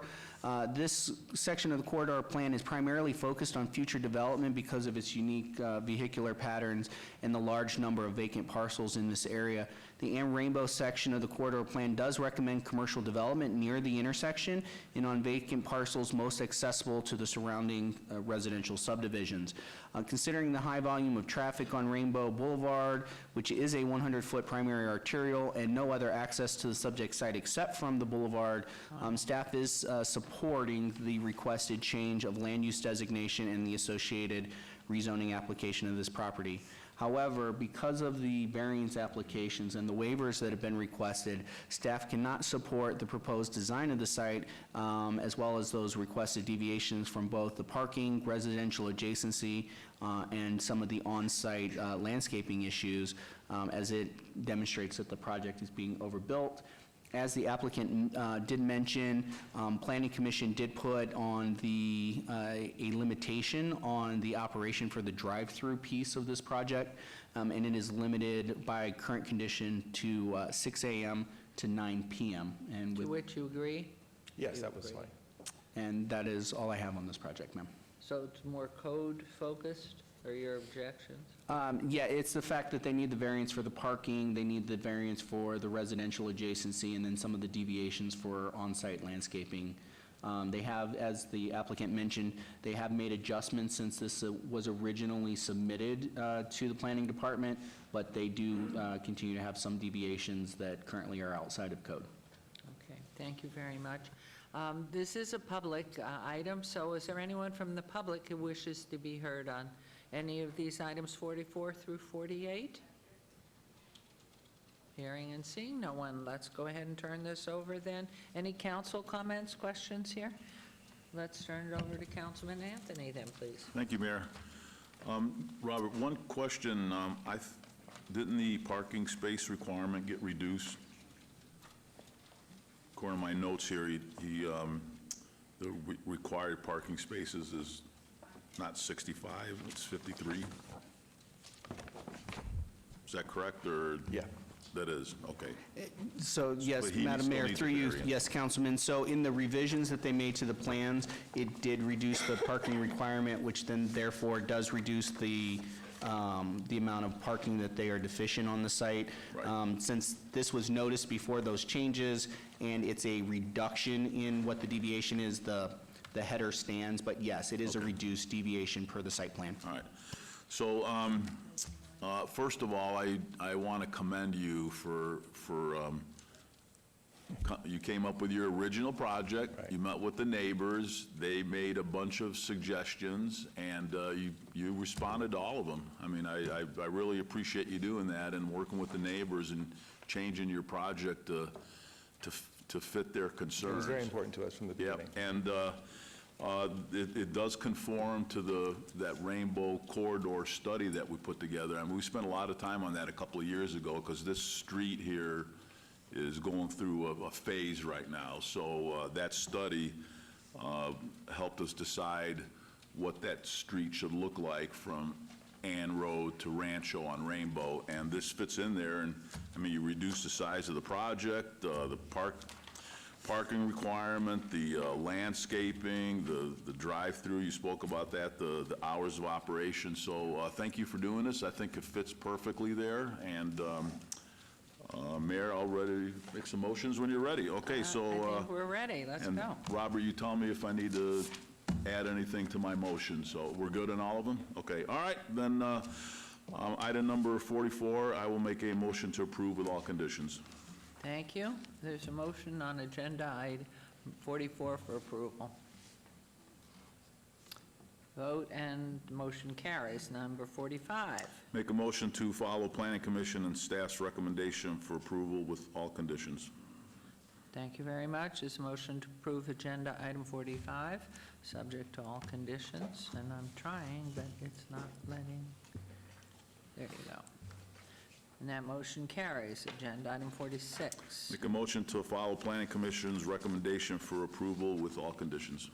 Thank you. There's a motion so stated on 46 to approve. Please vote and please post. Motion carries. And on 47, Make a motion to follow Planning Commission's recommendation for approval with all conditions. thank you. And there's a motion on agenda item 47. Please vote and please post. Motion carries. And finally, on agenda item 48, Motion to follow Planning Commission's recommendation for approval with all conditions. thank you. Final motion to approve, subject to all conditions on agenda item 48. Please vote and please post. And that carries. So thank you, and thank you for your work, obviously, with the residents, which we care about. Okay, thanks very much. Deeply.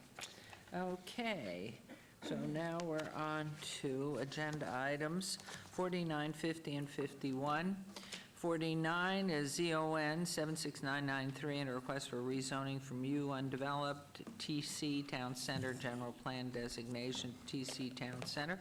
Number 50 SUP 76994, a request for a special use permit for high-density 25-plus dwelling units per acre, single use. And number 51 SDR 76995, a request for a site development plan review, proposed 4-story, 334-unit multifamily residential development with waivers of the Town Center Urban Zone Development Standards. The applicant owner is El Capitan Partnership et al. On 9.19 acres south side of Deer Springs Way, approximately 250 feet west of Durango Drive. U undeveloped zone, TC Town Center, general plan designation, proposed TC Town Center.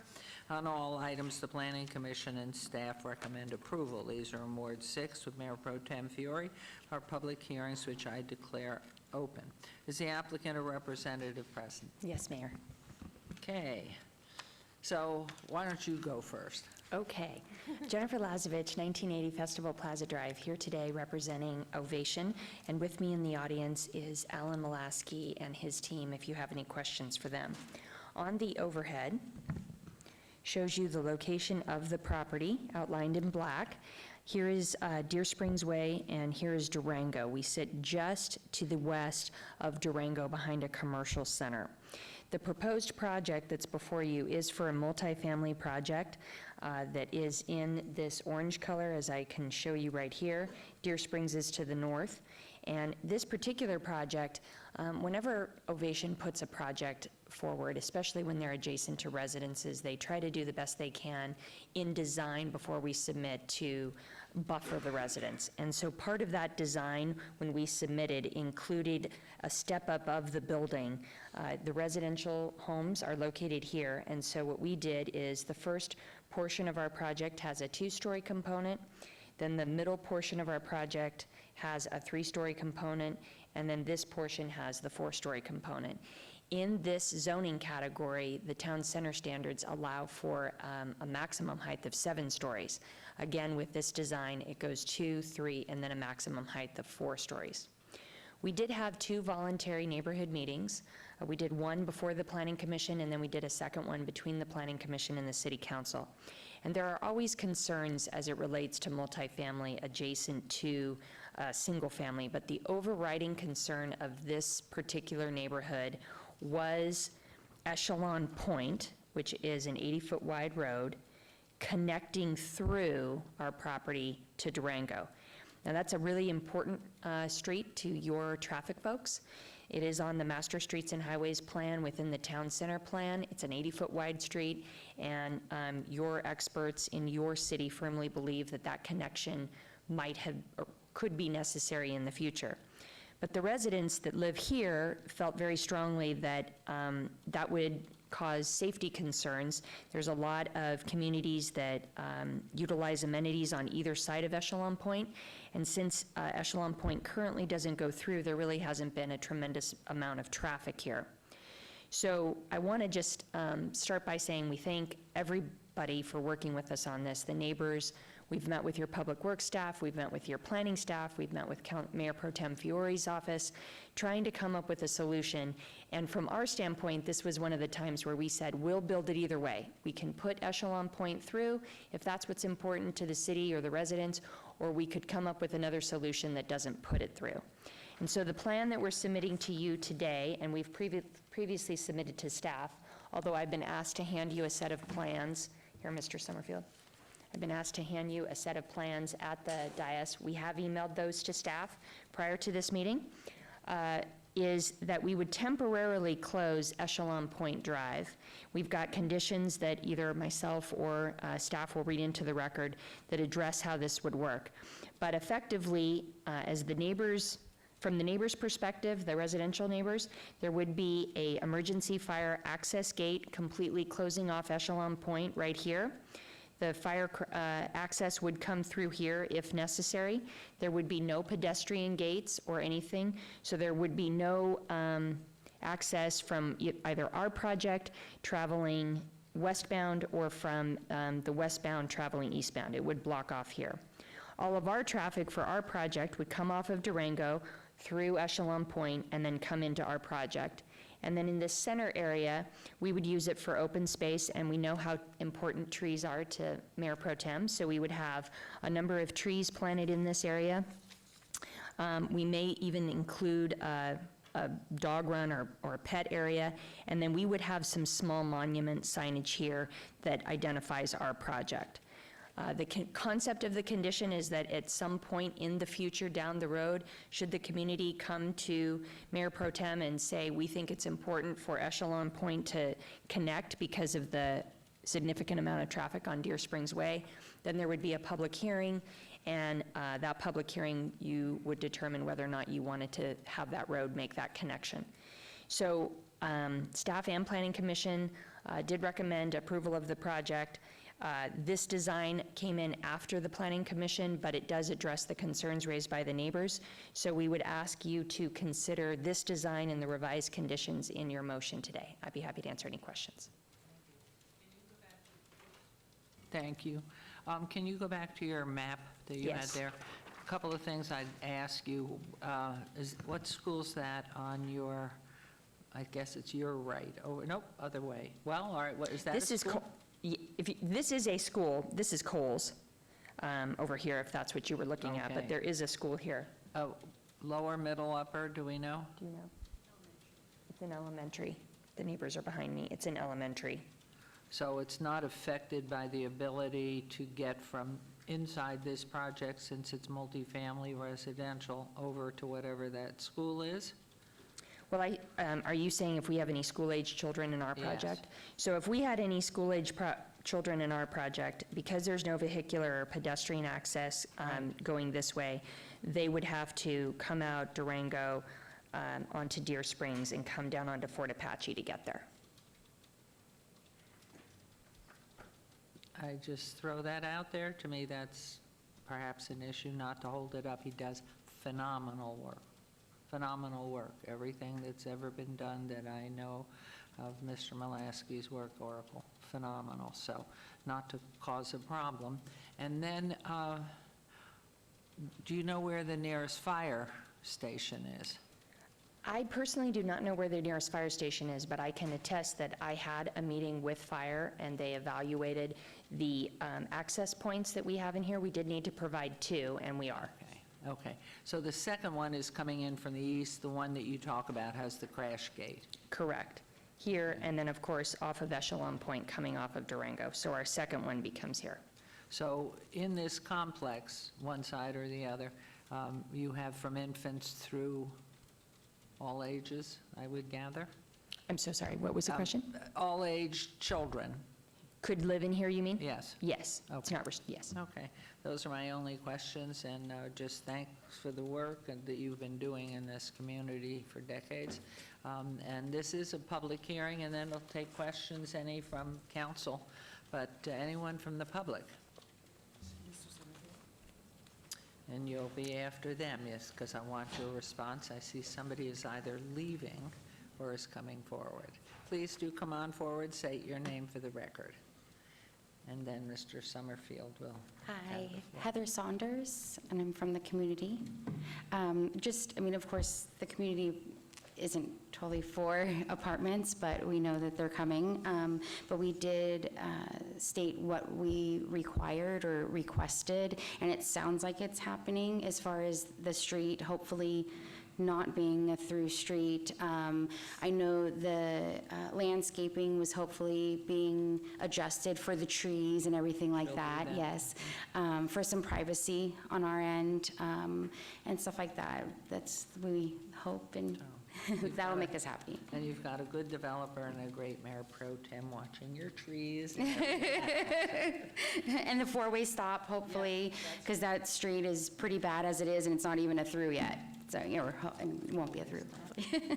But thank you. Thank you very much for coming down. Anyone else? I'll close. Yes, sir.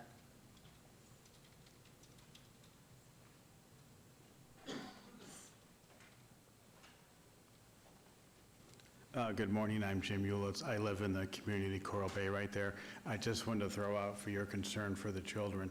Right now, there's a sidewalk all the way to the end of the dead end, so if you could possibly put in, it's the dead end with a little bit of land where the apartment's going, if there's some way to create some kind of access for them to for the kids to just hook up into the sidewalk, that would help take care of that situation. Okay. That's Thank it. you. Thanks. Thank you. Thanks for staying with us. Anyone else? Okay, I'll close public hearing, and now Team Summerfield.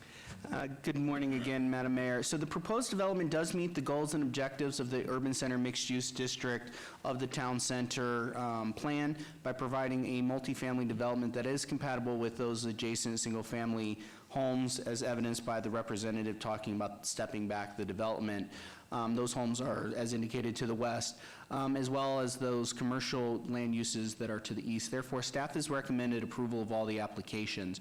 We do have some amended conditions. As indicated, we did just get some updated drawings on Monday, and so those were not a part of the backup. So I do need to amend, with your indulgence, a few conditions, and then to address the street situation, Mr. Anderson will also have an amended Public Works condition. So on SDR 76559, I would like to amend condition 3 to read as follows: all development shall be in conformance with the site plan date stamped 9/30/19, landscape plan date stamped 9/26/19, and building elevations date stamped 7/29/19, except as amended by conditions herein. I would like to also amend condition number 6 that addresses the landscape plan to address the neighbor's concern that spoke a moment ago, with 2 added bullet points at the end of condition 6. The first added bullet point would be that the western perimeter landscape buffer shall include 36-inch box size African sumac and chitalapa. I probably mispronounced that, but it'll be written in the condition trees planted in an alternating pattern every 15 feet on center, And a second added bullet point to that condition, that the temporary park area within the Echelon Point Drive right-of-way shall include an additional 36-inch box-size shade trees and a fenced area for dogs, such as a dog run and/or park. And as I mentioned, Mr. Anderson has an amendment to one of the Public Works conditions, or an added condition.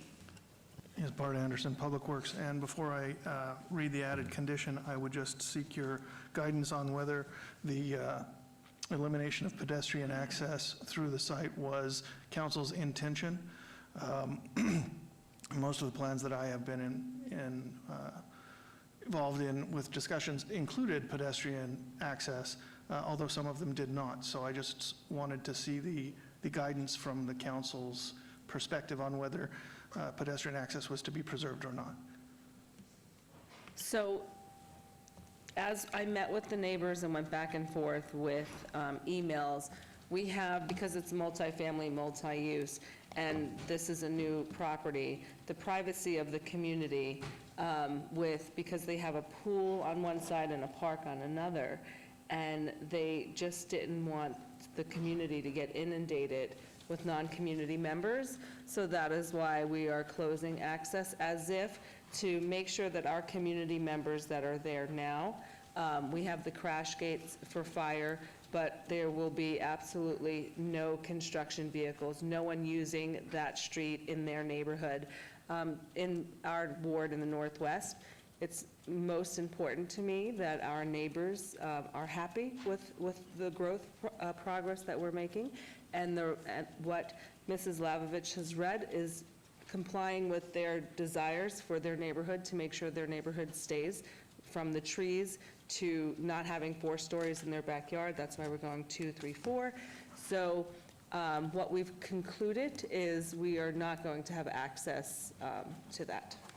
Very good. Then if I may, Mayor, with your indulgence, add condition, I'd like this to be condition number 20 and the other conditions renumbered as appropriate. Echelon Point shall be temporarily blocked with a wrought iron fence at the western edge of this site, which may also be required for secondary fire access. The Echelon Point public right-of-way may be temporarily used for parking, landscaping, including trees, as well as a fenced area for a dog run, other open space amenities, and monument signage through a license agreement with the city, and subject to removal of said improvements by the licensee at their expense upon written notice by the city. No permanent structures are allowed within the Echelon Point public right-of-way. Prior to Echelon Point being opened to public vehicular traffic, there shall be a public hearing at City Council which authorizes the opening of Echelon Point. The city will construct this roadway improvement if authorized by the City Council. And Mr. Anderson, if I could reiterate here, because I just did ask Mayor Pro Tem, then the concept of any pedestrian pass-through is not included. I just want to make sure that that's clear, that that's understood. Right. That was in response to your residents overall, the majority concerned. Concerned with. Okay. If in the future the roadway is reopened per this condition, then that would include pedestrian access as well. But for the term of the closure, it would be a complete closure, is my understanding. Correct. Direction. But also, one amendment that I will need Mr. Summerfield and Mr. Anderson to add is the doggy stations, right? So, Mrs. Saunders, we talked about doggy stations around the perimeter. So we really worked diligently on checking all your boxes. And so we, Mr. Mulaski is willing to put the couple of doggy stations on each side. Yes, my apologies. I meant to point that out. On the plan that we submitted to staff, it has 5 pet stations. Perfect. Based upon the feedback that we heard from the neighbors. Perfect. And the condition that I wrote in does accommodate, well, I call them dog runs, but I imagine a dog station would qualify. So the doggy stations are our little paper bags so we can pick up our doggy messes. Okay. Okay.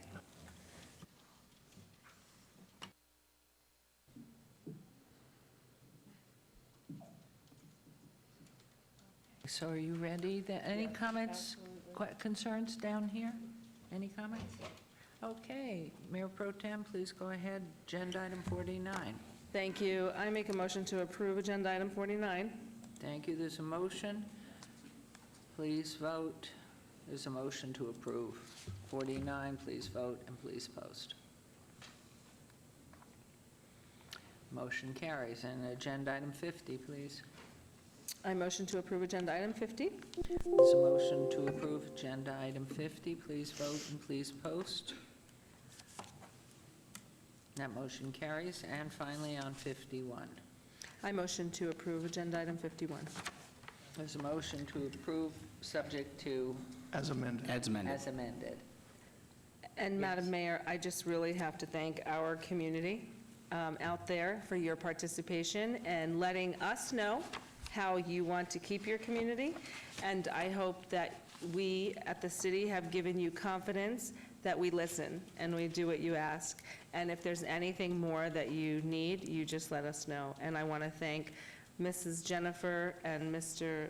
Mulaski for your willing participation with our neighbors up there and really taking to heart their consideration. Thank you. Wonderful. All motions carried. Thank you very much. Thank you. Another great job. Okay, agenda items number 52, 53. 52 SUP 76975, a request for a special use permit for an open-air vending transient sales lot use. Number 53, SDR 76976, on a request for a site development plan review for proposed open-air vending transient sales lot development.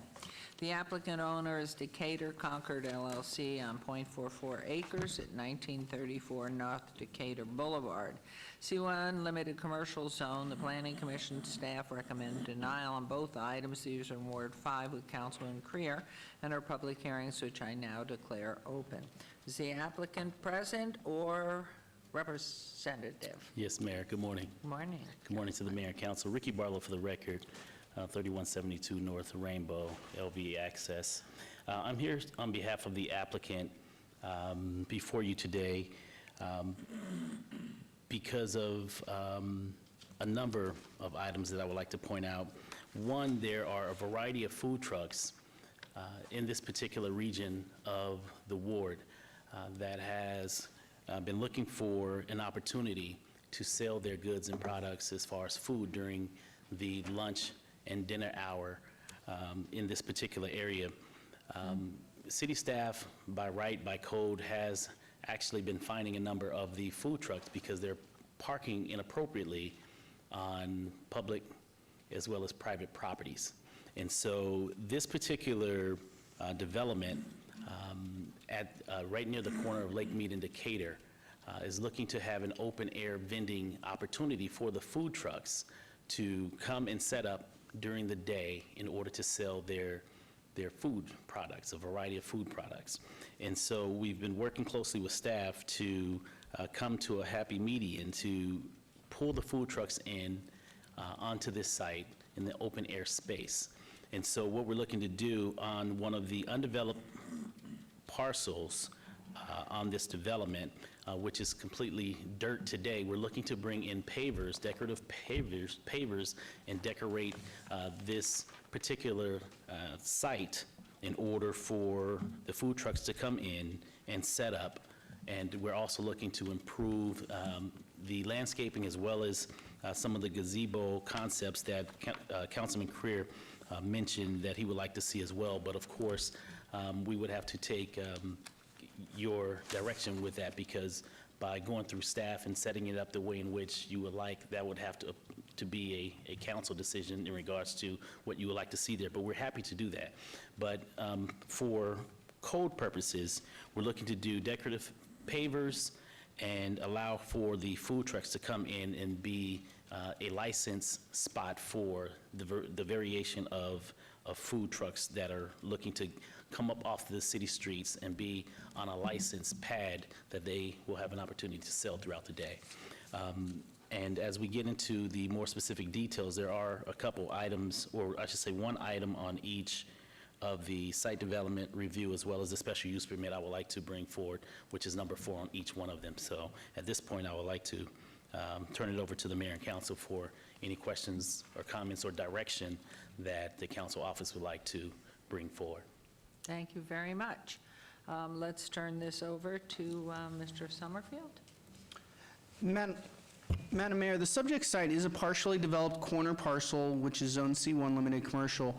As indicated by the applicant's representative, they are requesting to locate 4 food trailers on new pavers at the center of this portion of the parcel. The applicant is requesting the SUP so that the vendors can operate on a single parcel with more than 4 hours within a 24-hour period, and also so that more than 2 vendors can operate on a single parcel within a 24-hour period. Staff finds that the hours of operation until 2 a.m. are incompatible with the surrounding area. The mobile trucks will be in the direct line of sight of several homes and will have no buffer to the noise associated with mobile food vending, such as generators, compressors, idling vehicles, patron queuing outdoors, and grilling operations. For these reasons, staff has recommended denial of the proposed entitlements. The applicant was requesting staff to consult on this prior to Planning Commission, and I think we have done some work as the representative has indicated, and the application has had some improvements. There's some landscape requirements that need to be brought up to current code that will need to be done as a part of this project. Thank you very much. Mayor? Yes. If I may, just speak to a couple of points that Mr. Summerfield has brought forward. Okay, and I do want to hear from the public. Okay, I'm So do sorry. you want to go first? No, please. Okay. Anyone from the public referencing 52 or 53? Nope. Okay, back to you. Thank you. As we all know, technology has improved dramatically, and so therefore, as far as any noise coming from food trucks, that's actually all of the noise is internal inside the food trucks. And so as far as generators and things of that nature, we all have had events in the parks and out in the community where you don't hear any noise from food trucks because it's all internal, and the majority of everything is electric or natural gas, and so there won't be any noise coming from any of the food trucks. In addition to that, from a cultural standpoint, specifically with a lot of the nightclubs that are surrounding the entire Las Vegas Valley, a lot of individuals from various ethnic groups eat after the club hours. And so if you look around the valley, specifically near and around the downtown area like we all have, there's a number of food trucks that are parked on corners, and you don't hear noise from them, but you actually see people eating at 2, 3 in the morning. And so the nature of why we're asking for this time is because it'll allow for these trucks, once again, to operate on a licensed pad and not be hit with tickets for being on public and private property after a certain period of time. And so therefore, we're requesting that the time be allotted to the 2 a.m. hour, because that's also an opportunity for them to continue to operate and sell their food product after a lot of the residents come from their various nightlife activities here in Southern Nevada. In addition to that, the distance from the residents, the closest residence as far as home to this site is well over 200 and some feet. Now, property line to property line, it may be approximately somewhere between 60 and 80 feet. And so as far as the impact of where this site is located and the nearest home, and specifically with the homes, the back of the homes is actually facing this property, not the front. And so the impact, I don't see where that will come into play, but I'll allow that to be a council decision as it relates to the distance and any noise that staff is suggesting. And I don't believe that to be the case, specifically how in fact this site is located, and it abuts Decatur, right? You'll hear more traffic on Decatur than you will ever hear coming from a site where someone is coming in to grab a few tacos in the middle of the night. Thank you. Comments, question from council? Madam Mayor? Yes, well, then I just want to make sure in case your colleagues had something to share with you, a brilliant thought. Yes, I would love to hear that. Which council members often have. But since it's silent, there's no brilliant thought, and it's your turn. They're waiting on my brilliant thought.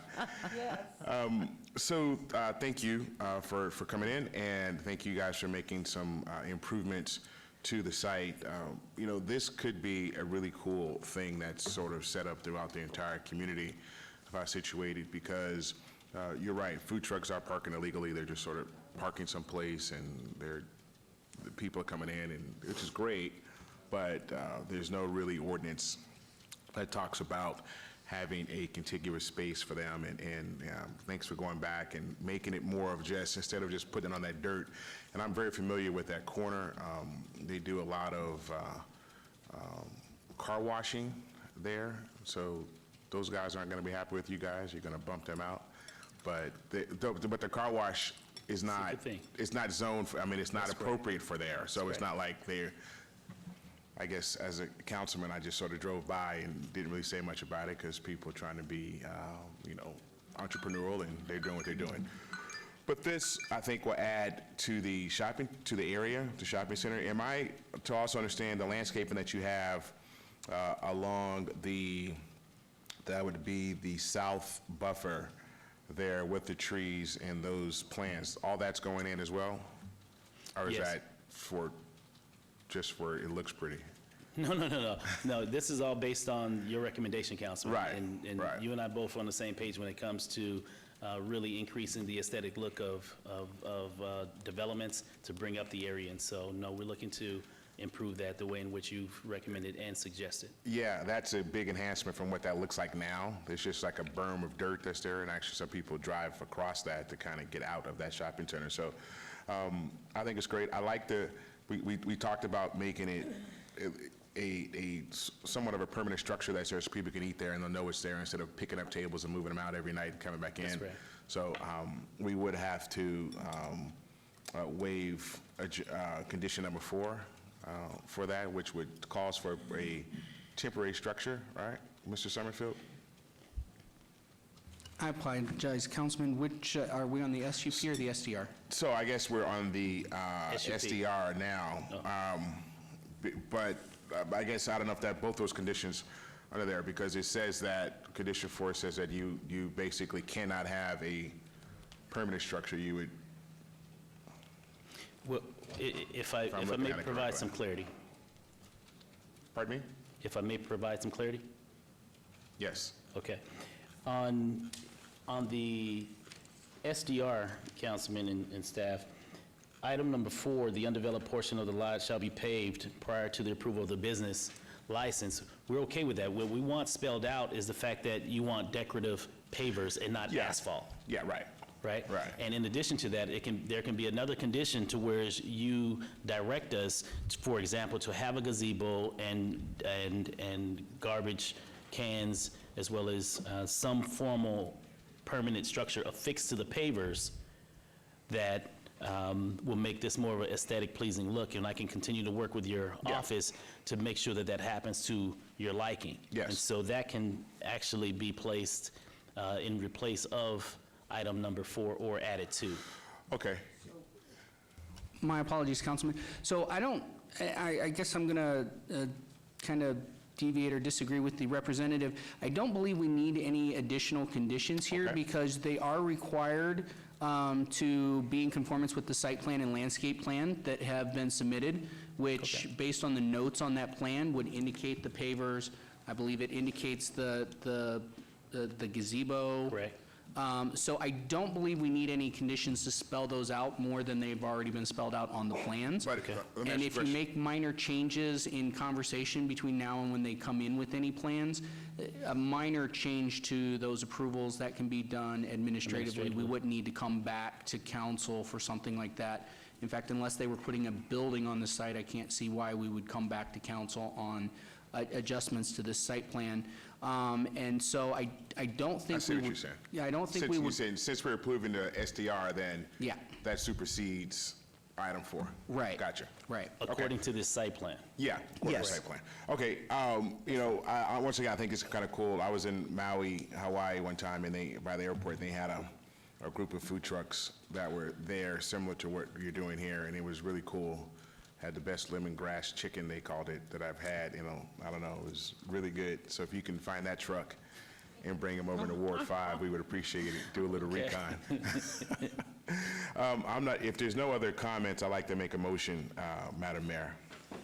That sounds good to me, as long as they make sure they have their health department clearance. Yes. Clearly visible in the window of every truck. That's a part their of number. each food vendor's license with the health department as well as the city of Las Vegas. So that's a requirement that they must have anyway, but we'll make sure, being that they're on our site, that we will have an opportunity to And their vet that. license number for that, because, today people are so clever with their technology and Right. Photoshop and make your own. I mean, I've seen people who have graduate degrees, they've never set foot in a school. So, I think it's just for the public and their own safety and the business I know they can do, which is unbelievable.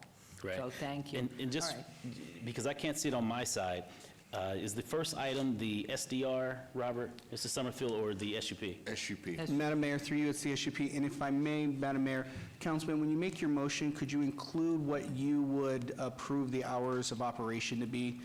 Currently, we have a condition with conformance with the conditions, and since this is a kind of a deviation from the conditional use, if you would just state what you would like the hours of operation to be for this special use permit, that would be helpful for my staff in any future enforcement concerns. And Councilman, also in addition to that, we're asking that item under the special use permit, 76975, that item number 4 be stricken as well, because the applicant has a current contract with one of his tenants for specific parking agreement, and so this right here would eliminate that and make that contract null and void. And so being that the development is currently over-parked right now, we don't see any impact as to there being an accelerated amount of additional cars being parked. So I don't want to breach my client's contract with his tenant, and so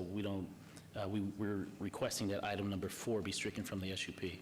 So, Madam Mayor, if I may speak to that. So the problem is the proposed development is on top of where this commercial parking facility is supposed to be. So in order to strike that condition, I'll need to see a site plan that demonstrates that they can accommodate that use somewhere else on site to be able to continue that activity, because at present, their current site plan would negate their current approval for a commercial parking facility on this location. So that's why that condition is in there, because you can't have, basically, you can't commercially park if you converted it into something else.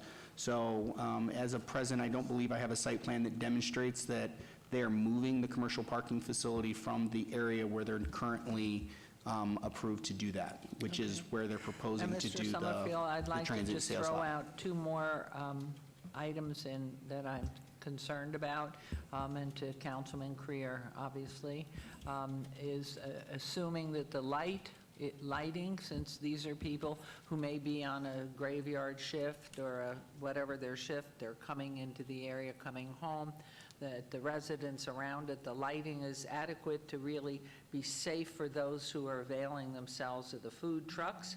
And the other thing, that somebody actually has given a security plan for the parking in the late hours of the morning. So I don't know what you've got there, but it's just, safety is always number one, as you know. Safety is always number one. So that there's an adequate security plan to take care of the wee hours of the morning, and that lighting is adequate to protect those who are coming by car, getting out of the car, and that so there are no problems. Right. That's it. They're just thrown there. It's not an answer to me. I Right. just want to make sure the city has it, and Councilman Creer. Right. And Councilman Creer had mentioned when I met with him last also, with the opportunity of, for example, I've seen in other communities, in other cities, where the string of lights, the string of light bulbs would be a part of this. We didn't have time to basically drop that in there, but from a lighting standpoint, the dim light bulbs will basically be a part and incorporated within this site as well. Okay, well, I Right. just, to me, that's always, security is always a problem and always first on my mind, and lighting helps that, so. Right. Thank you. And what are the hours of operation? To 2 a.m., 2 a.m. And Councilman, back to the parking agreement, and I know that staff and I respectfully disagree on this item, but when you can drive through there today, day or night, and there's ample parking because there are some facilities that are currently dormant or basically have very small amount of parking. So this entire site has ample enough parking to handle the influx of the few cars that will be basically coming in and out. And so what I want to do is just try to protect my client's client, who he has the contract with, so that, and plus this will be temporary, because in the future, as things develop and the economy turns around, we're coming back in to have this removed to actually build a new building here in the future. So this is all temporary for right now, in basically cleaning up this site, because today, it doesn't look attractive. It's all dirt and rock. And so we're just trying to, do what we can right through this, very short time frame to not only generate a little bit of income, but also improve the site until things get better to where we can come and bring in a building, and we'll be happy to address that parking concern at that time. Right. So once again, I'm very familiar with the with the site. I'm not sure, from a technical standpoint, you mentioned a few things that I guess needs to happen, but the site is way underparked. There's never an issue of parking there, even with the beauty salon and the nail salon and the little C-store on the corner. That's correct. Gets some traffic there from the C-store on the other side, but there's never really an issue. So I'm not sure. You tell me what needs to happen to get this approval so that we can move forward. So, Madam Mayor, if I may, through you. So, Councilman, you're correct. It's a technical issue. I would agree with the representative. I do not believe that for this site that it couldn't accommodate a commercial parking facility on somewhere on the larger site.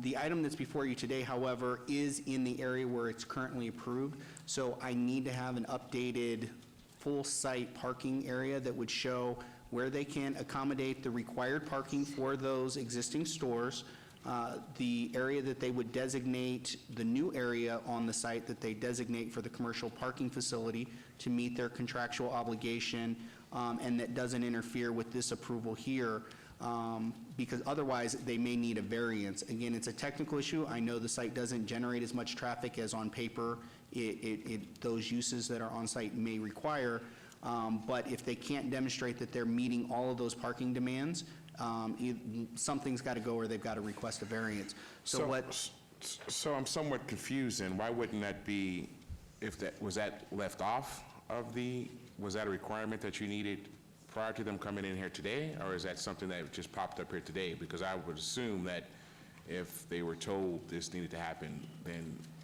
they would have provided you with the information. My understanding is this has been a conversation, and as the representative mentioned, this is a point of contention where the party hasn't agreed with staff that this requirement would be there. That's why the condition reads that the existing use where the transient open space lot is going to go has to cease. I believe that that's a solution, though, that if I can maybe adjust the condition for unless a updated site plan is approved administratively by the planning department indicating that all uses can be accommodated, something to that nature. That way they don't have to come back for an approval if Mr. Barlow's client can show that he can accommodate everything on the site. Otherwise, he'll have to come forward for a variance for whatever deviation that would result in for the parking, to keep a commercial parking facility at this location, to approve somewhere else in the parking lot, to approve this current request, and then to accommodate those retail spaces that are existing in the commercial center. Now, that area where they're going to put this was never parking in the first place, though. But you're saying that since you're adding... Well, so that's the thing. Technically, that was shown as where I don't think they've been using it, but that in the approval for the commercial parking facility, this is the area of the parking lot that was designated for that commercial parking. I don't believe I believe they've been utilizing existing spaces on site correct. for it, but technically the approval was based on them converting this area for that parking facility. Yes, Council, we have been using the other parcels because, as you very well know, no one can park in the dirt. That's a city violation. And so being that the site is overparked, we utilize other we utilize, as a matter of fact, this portion of the parcel for the 10 spots that we were asked for from the client. And so now we're coming in to develop this site with the pavers to basically eliminate the dust abatement and do some formal improvement there temporarily until we have an opportunity to come and build an actual structure which will meet all of the parking requirements according to staff and city code. Where is that condition? I was looking at it, and maybe I'm missing it. The condition that we're discussing is on It's the item number special 4 on the use permit. special use permit. Yeah. Yeah. So on. Item number 4. Yeah. Yeah, that's looking. Could I ask one more question or make one more statement? Please. Any thought about doing this with all the conditions that need to be resolved as a pilot for 6 months? See how, I mean, these are movable pieces easily. We'll be happy to do And that. if there's any issue, then you can just stop it. But if it proves to be something that's positive and safe, you let it continue.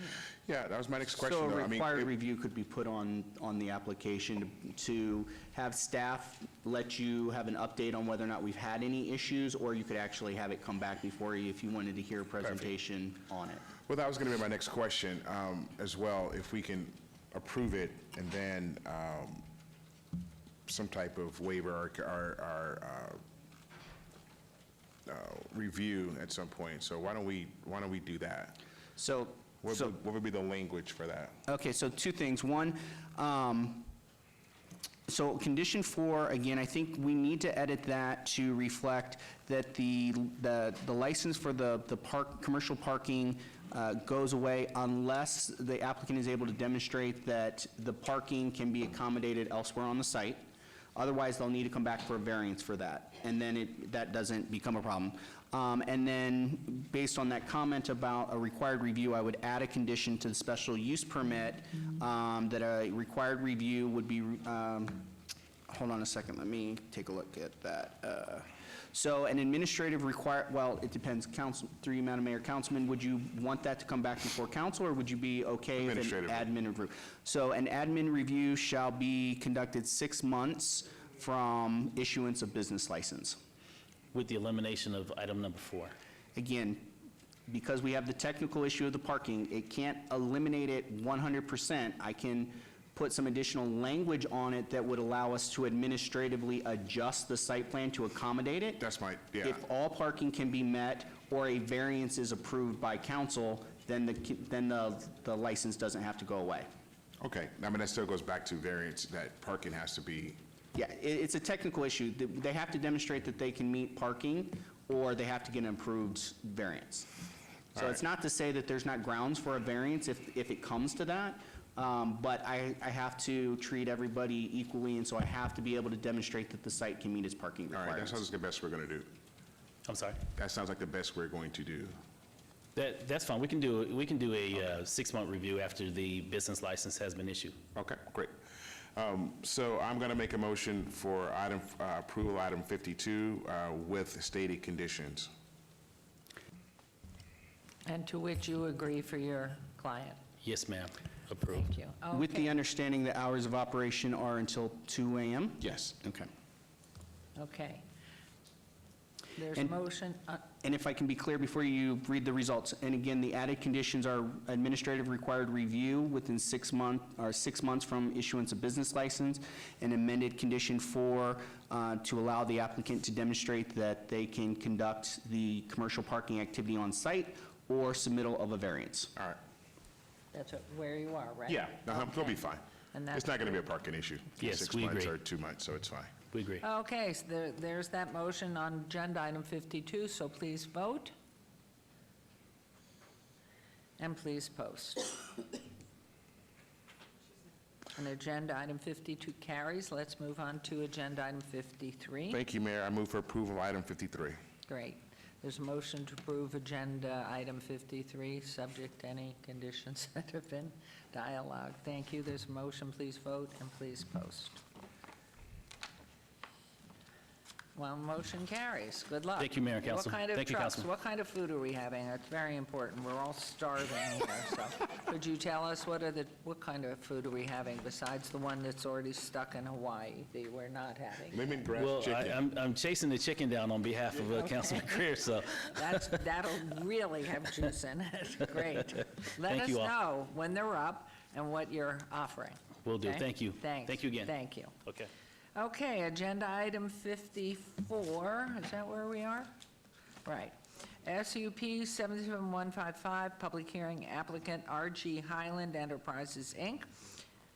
Owner, and this will go to Mayor Pro Tem after I read it, owner, 1916 Highland Properties LTD, possible action on a request for a special use permit for a proposed 17,754 square foot marijuana cultivation facility use at 3020 and 3030 South Valley View Boulevard, M Industrial Zone, Ward 1, with Councilman Knutson. Planning Commission and staff recommend approval. This is a public hearing which is open, and is the applicant or representative present? And I am turning this all over to Mayor Pro Tem Fiore, as one of my sons is in the business, and I will abstain. Yours. Okay. Thank you, and good afternoon. Yes, I am the representative for the applicant, RG Highland Enterprises. My name is Amy Sugden, that's S-U-G. Can you put your, next to the mic? Sorry. Yeah. Sorry, could you do that again? Oh, sure. Yeah. It doesn't help that I'm kind of tall, so I'm far away. All right, so I am here on behalf of the applicant, RG Highland Enterprises, and my name is Amy Sugden, that's S-U-G-D-E-N. The applicant is before you here on the SUP for a marijuana cultivation facility. He was displaced, unfortunately, my client, in about 2017 due to Project Neon. He previously has proven himself as a successful operator with a cultivation facility over in Ward 3. He was located at 1916 Highland Avenue prior to being displaced by the project. Since then, he looked for another facility within the city to relocate. It's taken him several years, but we've gotten to that process, and he's hoping to now get reestablished and do what he did before successfully.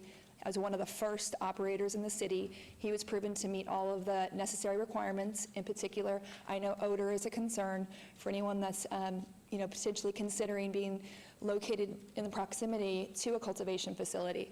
And what's nice about the city, unlike some of the other jurisdictions, is that you guys have a very strong odor control policy.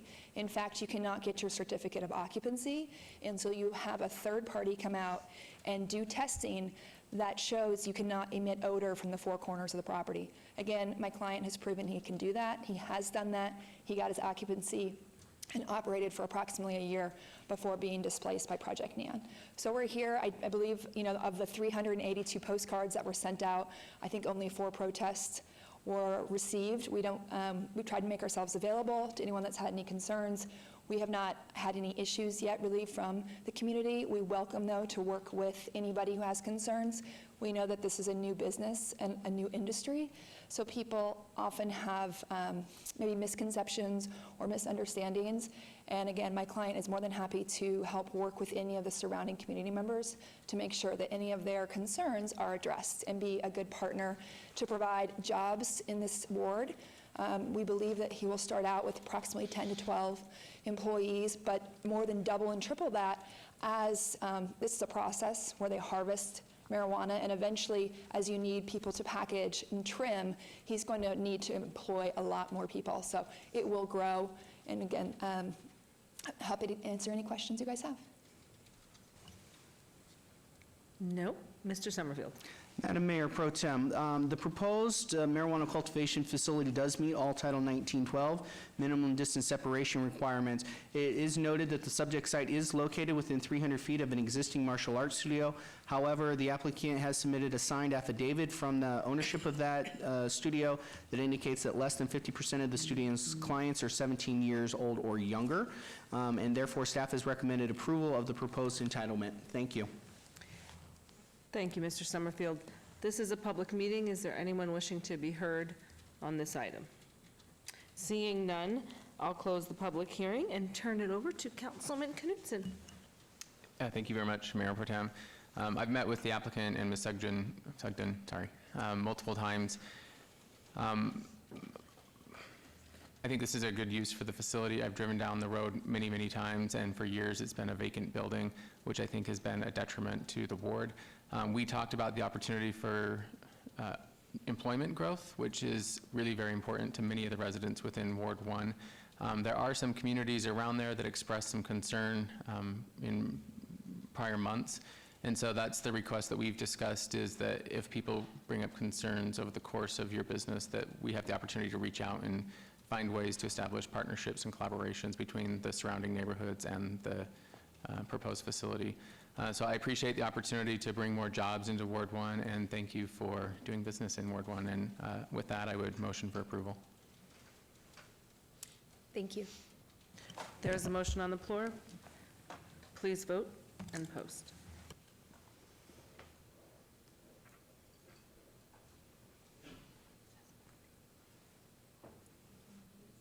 It's saying waiting, it's frozen.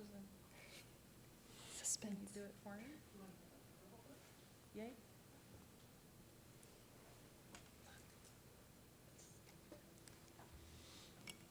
And that motion passes. Thank you for And your that time. motion passes. Congratulations. Thank you. Okay, we'll move on to agenda item 55, set date on any appeals filed, required public hearings. I'd instruct the city clerk to set the public hearing dates and appeals from the city planning commission meetings, dangerous building or nuisance litter abatements. Will do, thank you. Thank you. Okay, this is our second public citizen participation. Public comment during this portion of the agenda must be limited to matters within the jurisdiction of the city council. No subject may be acted upon by the city council unless that subject is on the agenda and scheduled for action. If you wish to be heard, please come to the podium, give your name for the record, the amount of discussion, any single subject, as well as the amount of time any single speaker is allowed may be limited. This is your opportunity to address the council, but the council is not able to respond or engage in dialogue. Any members of the community who wish to speak under this portion of the agenda? Thank you very much. We'll move on to agenda item 57, council member recognition. Comments made by individual city council members during this portion of the agenda will not be acted upon by the city council unless the subject is on the agenda and scheduled for action. I know we always have something to say, and I can't remember which end I started at last week. I think it was the birthday girl. So we will now go to the left and start with Councilwoman Victoria Seaman. Thank you, Madam Mayor. So we have a public safety town hall coming up on October 9th, where the Las Vegas Fire and Rescue and the Las Vegas Metropolitan Police Department will be there. Wednesday, October 9th at 6 p.m. at Veterans Memorial. We hope you'll all come out. We'll be serving Dave's Barbecue. So please come out for that. Then we have on Saturday, October 12th, our Breakfast Buzz and Ward 2 Biz. It will be our third one. We do this monthly. Just come and share your concerns and break bread with us. Saturday, October 12th, 9 to 10 at Makers and Finders over in downtown Summerlin. And that evening, you can take your children to our movie in the park, Trunk or Treat, from 6 to 9. Again, that's Saturday, October 12th, and we'll be featuring Casper. And if you have not yet reached out to us to feature your business on our Small Business Sundays, please do that. You can contact us at 702-229-2420 or just comment on our social media. And any other questions or concern, you can email us at ward2@lasvegasnevada.gov. Thank you. And Councilman Creer. Thank you, Madam Mayor. How many pages is that? This one? Yeah. Actually, just one. I'm kidding you. Okay, please go ahead. I hear you, though, believe me. The city of Las Vegas will host a Veteran Services Fair on Wednesday, October the 9th, from 9 a.m. to 2 p.m. This event is open to all veterans of the U.S. military services. Offered will be VA enrollment, VA benefits, VA medical vision, dental screening, Job Connect, housing assistance, counseling, and more. For more information, contact 702-229-6307. Please join me, Clark County Commissioner Lawrence Weekly, and graduate students of the University of Nevada, Las Vegas School of Public Policy and Leadership for a resources fair. The event will take place on Wednesday, October 23rd from 6 p.m. to 8 p.m. at the Pearson Community Center at 1625 West Cary Avenue. There will be vendors offering services to discuss resumes, skill training, job placement, meals and housing assistance, and more. Also, Nevada colleges will be on site to discuss the enrollment processes, and all families are welcome. On Thursday, October 24th, I will host an event along with the city staff to discuss community matters and issues of importance to Ward 5. The community forum will update residents on the top Ward 5 strategic priorities, the Ward 5 Works program, homeless courtyard, homelessness and housing, historic urban neighborhood design redevelopment via the 100 Plan, and public safety. City staff will be on hand for a question and answer period, plus information about services the city has to offer will also be available. For more information, contact my office at 702-229-5443. And don't forget, you can always stay in touch with us at Twitter at Cedric Creer, Instagram, Councilman Creer, Facebook, Councilman Cedric Creer. That's it. Wow, that's great. Thank you. And before I ask Councilman Anthony to report, I do have to tell you all that the Nevada League of Cities has honored Councilman Anthony with something that is spectacular. It's like it's the most popular politician ever born. What is the title? Come on, tell us. And he's been around for a long time, so it's well-deserved. He's certainly a loyal and devoted member of service. So with 29 years at Metro, he better be. So what was the award, the specific? Public Official of the Year for 2019. How's that? Thank you. That's very nice. Okay, so now it's your turn. Thank you. And you know what? It was a great honor, but I'm no different than anybody else up here. We're just trying to make our cities great places to live and work and be proud of our city. So I'm all doing what you're all doing, but it was quite an honor to get that. Thanks. Okay, so coming up this Monday is Coffee with a Cop and Me. It'll be October 7th, 9 a.m. to 10:30 a.m. over at Neaters at Craig and 95.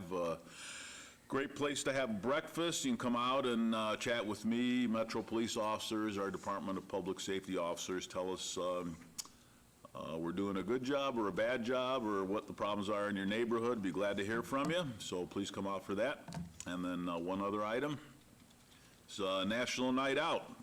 It's being sponsored by myself and Mayor Pro Tem Fiore, Commissioner Brown, as well as the Las Vegas Metropolitan Police Department. There'll be a lot of booths out there talking about public safety issues, and be a great chance again to meet with Metro officers, Department of Public Safety for the city, the three of us from the city and the county.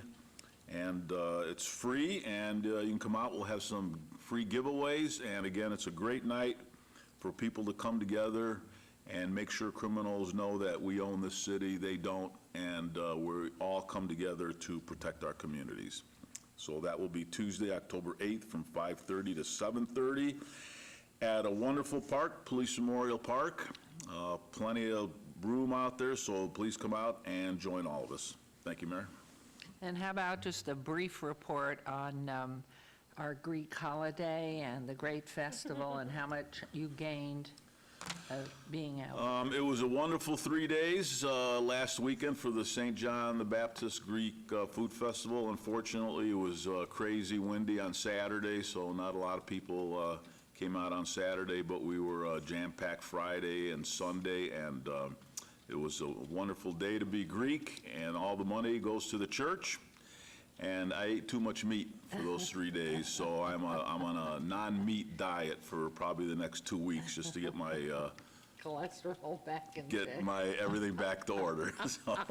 So thanks for asking, and if you came out, I know you had a great time. Yeah, Thank you. wonderful, and the dancing, the young people and everything, just a fabulous holiday. So if you missed it this year, get out there next year. The food's fabulous. I think it's almost all homemade. Yes. And it is. it is by those that really are tremendous chefs. So, Mayor Pro Tem, we're just going right through the line, so you're next. Thank you. So before we start talking about what's happening, I just want to point out this book, as our city manager did earlier, Healing Las Vegas. And I want to point this book out because our mayor last night did such a wonderful job on the second anniversary of October 1st, reading all 58 names. And so our Healing Garden in its second year compared to last year, the trees have grown bigger. I mean, it was amazing to see what we saw last night. And so again, if you want this book, you can get it at Barnes & Noble. It's Healing Las Vegas, and it's a tremendous effort of volunteers putting that together. So last night was wonderful. Now, you might be wondering why we are wearing our Golden Knights gear up here today, and that is because it is the opening day for our Vegas Golden Knights tonight. They are playing the Sharks, so we need to make sure that they sink the Sharks this evening. So go Knights, go. We have a movie. Oh, no, sorry. Meeting with me first before the movie. So this Friday, we are going to have our YMCA 9 to 11 breakfast. So we have our neighbors meeting with us, and this is where we find out what's going on in the neighborhood and what needs to be fixed and what is great. So come meet with me at the YMCA from 9 to 11. Have some coffee and breakfast with me, and you will just love it. From then, same day, Friday, October 4th, we can watch a movie together that night, The House with the Clock in the Walls. We chose that because it's October, it's Halloween, it's supposed to be a little spooky. So meet me at Centennial Hills Park, and it might be a little breezy, so bring a blanket or a jacket, because we're getting into the season to where it is time for boots and pretty winter clothes. Then, the next day, Saturday, we are continuing with our foodie tour, and you guys have chosen the Market Grill Cafe. And the fabulous thing about choosing the Market Grill Cafe is the Market Grill Cafe does the Octopa Fest from 11 a.m. to 11 p.m. I'll be doing the foodie tour in the midst of that from 4 to 6. So come have dinner with me at the Market Grill Cafe Saturday, October 5th from 4 to 6. On our missing juveniles, we have found, thank goodness, Cordy Ward. So Cordy has been found, and thank you for all of your help. Now we are looking for Ariana Gaines. She's only 15, she's beautiful, she's 5'4", brown hair, brown eyes, African American. Ariana was last seen in the area of Las Vegas. She was last seen carrying a backpack with personal belongings.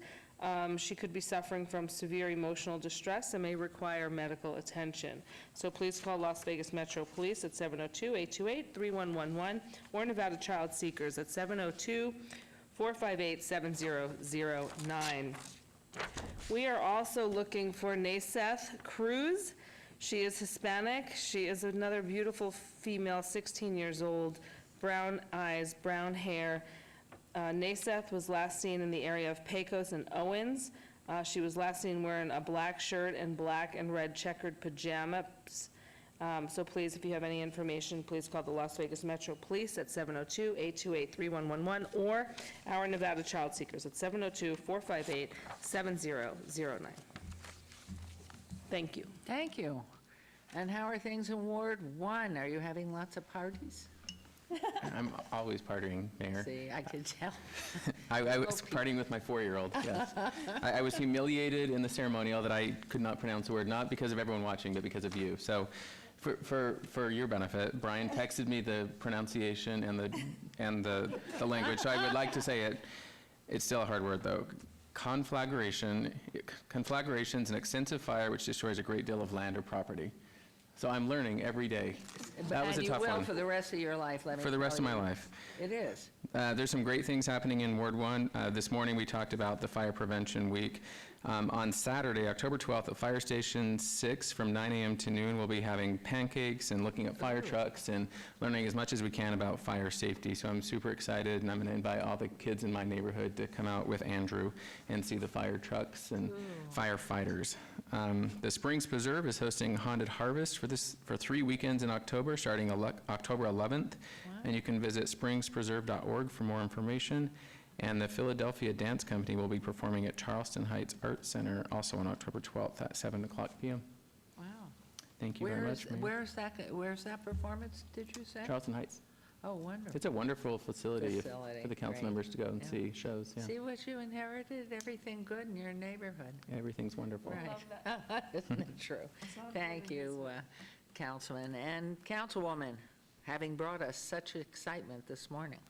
Thank you, Madam Mayor. I hope everybody enjoyed the Hispanic heritage, just representation that we were able to thankfully have through Isela Gutierrez's assistance here this morning. And go Knights go. We're all knighted up. And I'm so incredibly fortunate to be, born and raised in Las Vegas, so I feel that connection to them because I love their mantra. And yesterday's outpouring of support for the 1 October survivors and victims was just absolutely heartwarming to see. So I am Vegas proud, and we are Vegas stronger. So I'm super grateful to live in this great city. Just a few announcements on my end to wrap us up today. We do have our Great Career and Job Match Fair happening this Saturday, October 5th at East Las Vegas Library, right there off of 28th and Bonanza, and it will happen from 11 a.m. to 3 p.m. So if you want to seek better employment or you need employment, we will have almost close to 30 employers there on site with jobs, and you just need to come and hopefully bring your resume. And on Thursday, so tomorrow, we will be offering resume assistance. If you need to bring it up to speed, you need help putting it together, we will have staff there from 4 p.m. to 7 p.m. at the East Las Vegas Library as well. And then I just want to put another plug in for our final Hispanic Heritage event that our fabulous city folks have organized. It will be at East Las Vegas Community Center, and it starts at 11 a.m. if I'm not mistaken, and I can't remember if it goes to about 2 p.m. So we hope that you can join us, and if you're interested in providing entertainment and food, reach out to the community center and they can guide you to who you need to speak to. So thank you very much. Thank you. And last but not least, I get the floor. I want you all to know that the reason I will not be at the National Night Out on the 8th, I've been there every year for 8 years, and I'm so delighted that Councilman and Mayor Pro Tem are going to be there along with Commissioner Brown, but it is the first night of Yom Kippur, and I will be praying for you all for a sweet and good year coming forward, and then all day the following day. But it is on Erev, the eve of the highest holiday for the Jewish part of our community, that National Night Out is this year. So I will be praying for our law enforcement and those in service through our fire and rescue, that they are kept safe and that life is good and productive and happy and healthy for each one who has already been through the service or continues now in our law enforcement, fire and rescue. So for those of you who love to read, and looking ahead on your calendars, because I've asked council, don't go way out unless it's for you all to understand you need to put these dates down on your calendar to reserve them. If you love to read, please join us at the fabulous Las Vegas Book Festival on Saturday, October 19th. So reserve that at the historic 5th Street School. And there'll be many authors on hand, and if you've just written a book, come on, bring it along. We're just excited about it, young adult novels, fiction and nonfiction, so it should be fabulous. And then the 20th Annual Las Vegas Mayor's Cup International Soccer Tournament is coming up on October 25th through 27th, and I know so many of the events go on at Betty Wilson Park, but around the city. And this is for the younger group in the fall. In February, we have the older children participate in the soccer tournament, then again the Mayor's Cup, and that's where we have coaches coming to watch the students and look maybe for scholarship for college. So please come. And then our next council meeting is in 2 weeks, so that would put it at October 16th? Okay, yes, and promptly at 9, and we haven't changed that either. But keep an eye on us, because Mr. Adams is going to continue to look into how we can make sure we're servicing you in a better fashion by doing all the business pieces, planning, and everything that we can pull together first in the morning with presentations and reports in the afternoon. So with that, again, I'm always thanking our council, who are the best. I'm having such a good time with them, especially with their attire today. And yes, go Knights, go. And, but also to our technology, everybody's in the window that's one way, but I can always see them and thank them, everybody. Oh, now they're flashing. No, they're flashing their little lights. We can do that now. Yes. And then to our marshals, everybody that's here, all of our directors that are so patient, and nobody's been reading their cell phones. I've been looking to see who's reading and playing games, but they're not. They're with us. So anyway, we are on again for the 16th. We thank everybody, and thank you to those in our communities for hanging with us, trying to understand all sides of all of our issues. And I thank our clerks and our staff, and I see a finger going up. Can't help himself. Mind if I just make one comment? Madam Mayor, just you made me think of something. On October the 16th, we are honoring and doing a ceremonial for our Las Vegas Aces. And so they will be here on the 16th. So if those fans of our illustrious WNBA team, please come out the morning of the 16th, about 9 a.m., and we'll have our ceremony, and we're going to honor the Las Vegas Aces. It's going to be great. And they have had a great 2 years. Yeah, it's great. Yes, they have. So we're real proud of them also. Yes. Let's get Aces gear, guys, for the 16th. I have a basketball they brought me. I don't have any clothing, though. All right, so that'll be the next thing, or a pin. All right, we're adjourned. Have a great, great rest of the week and a safe weekend. It will get a little warmer this weekend. Thank you all. A little chilly. Yeah, I mean, especially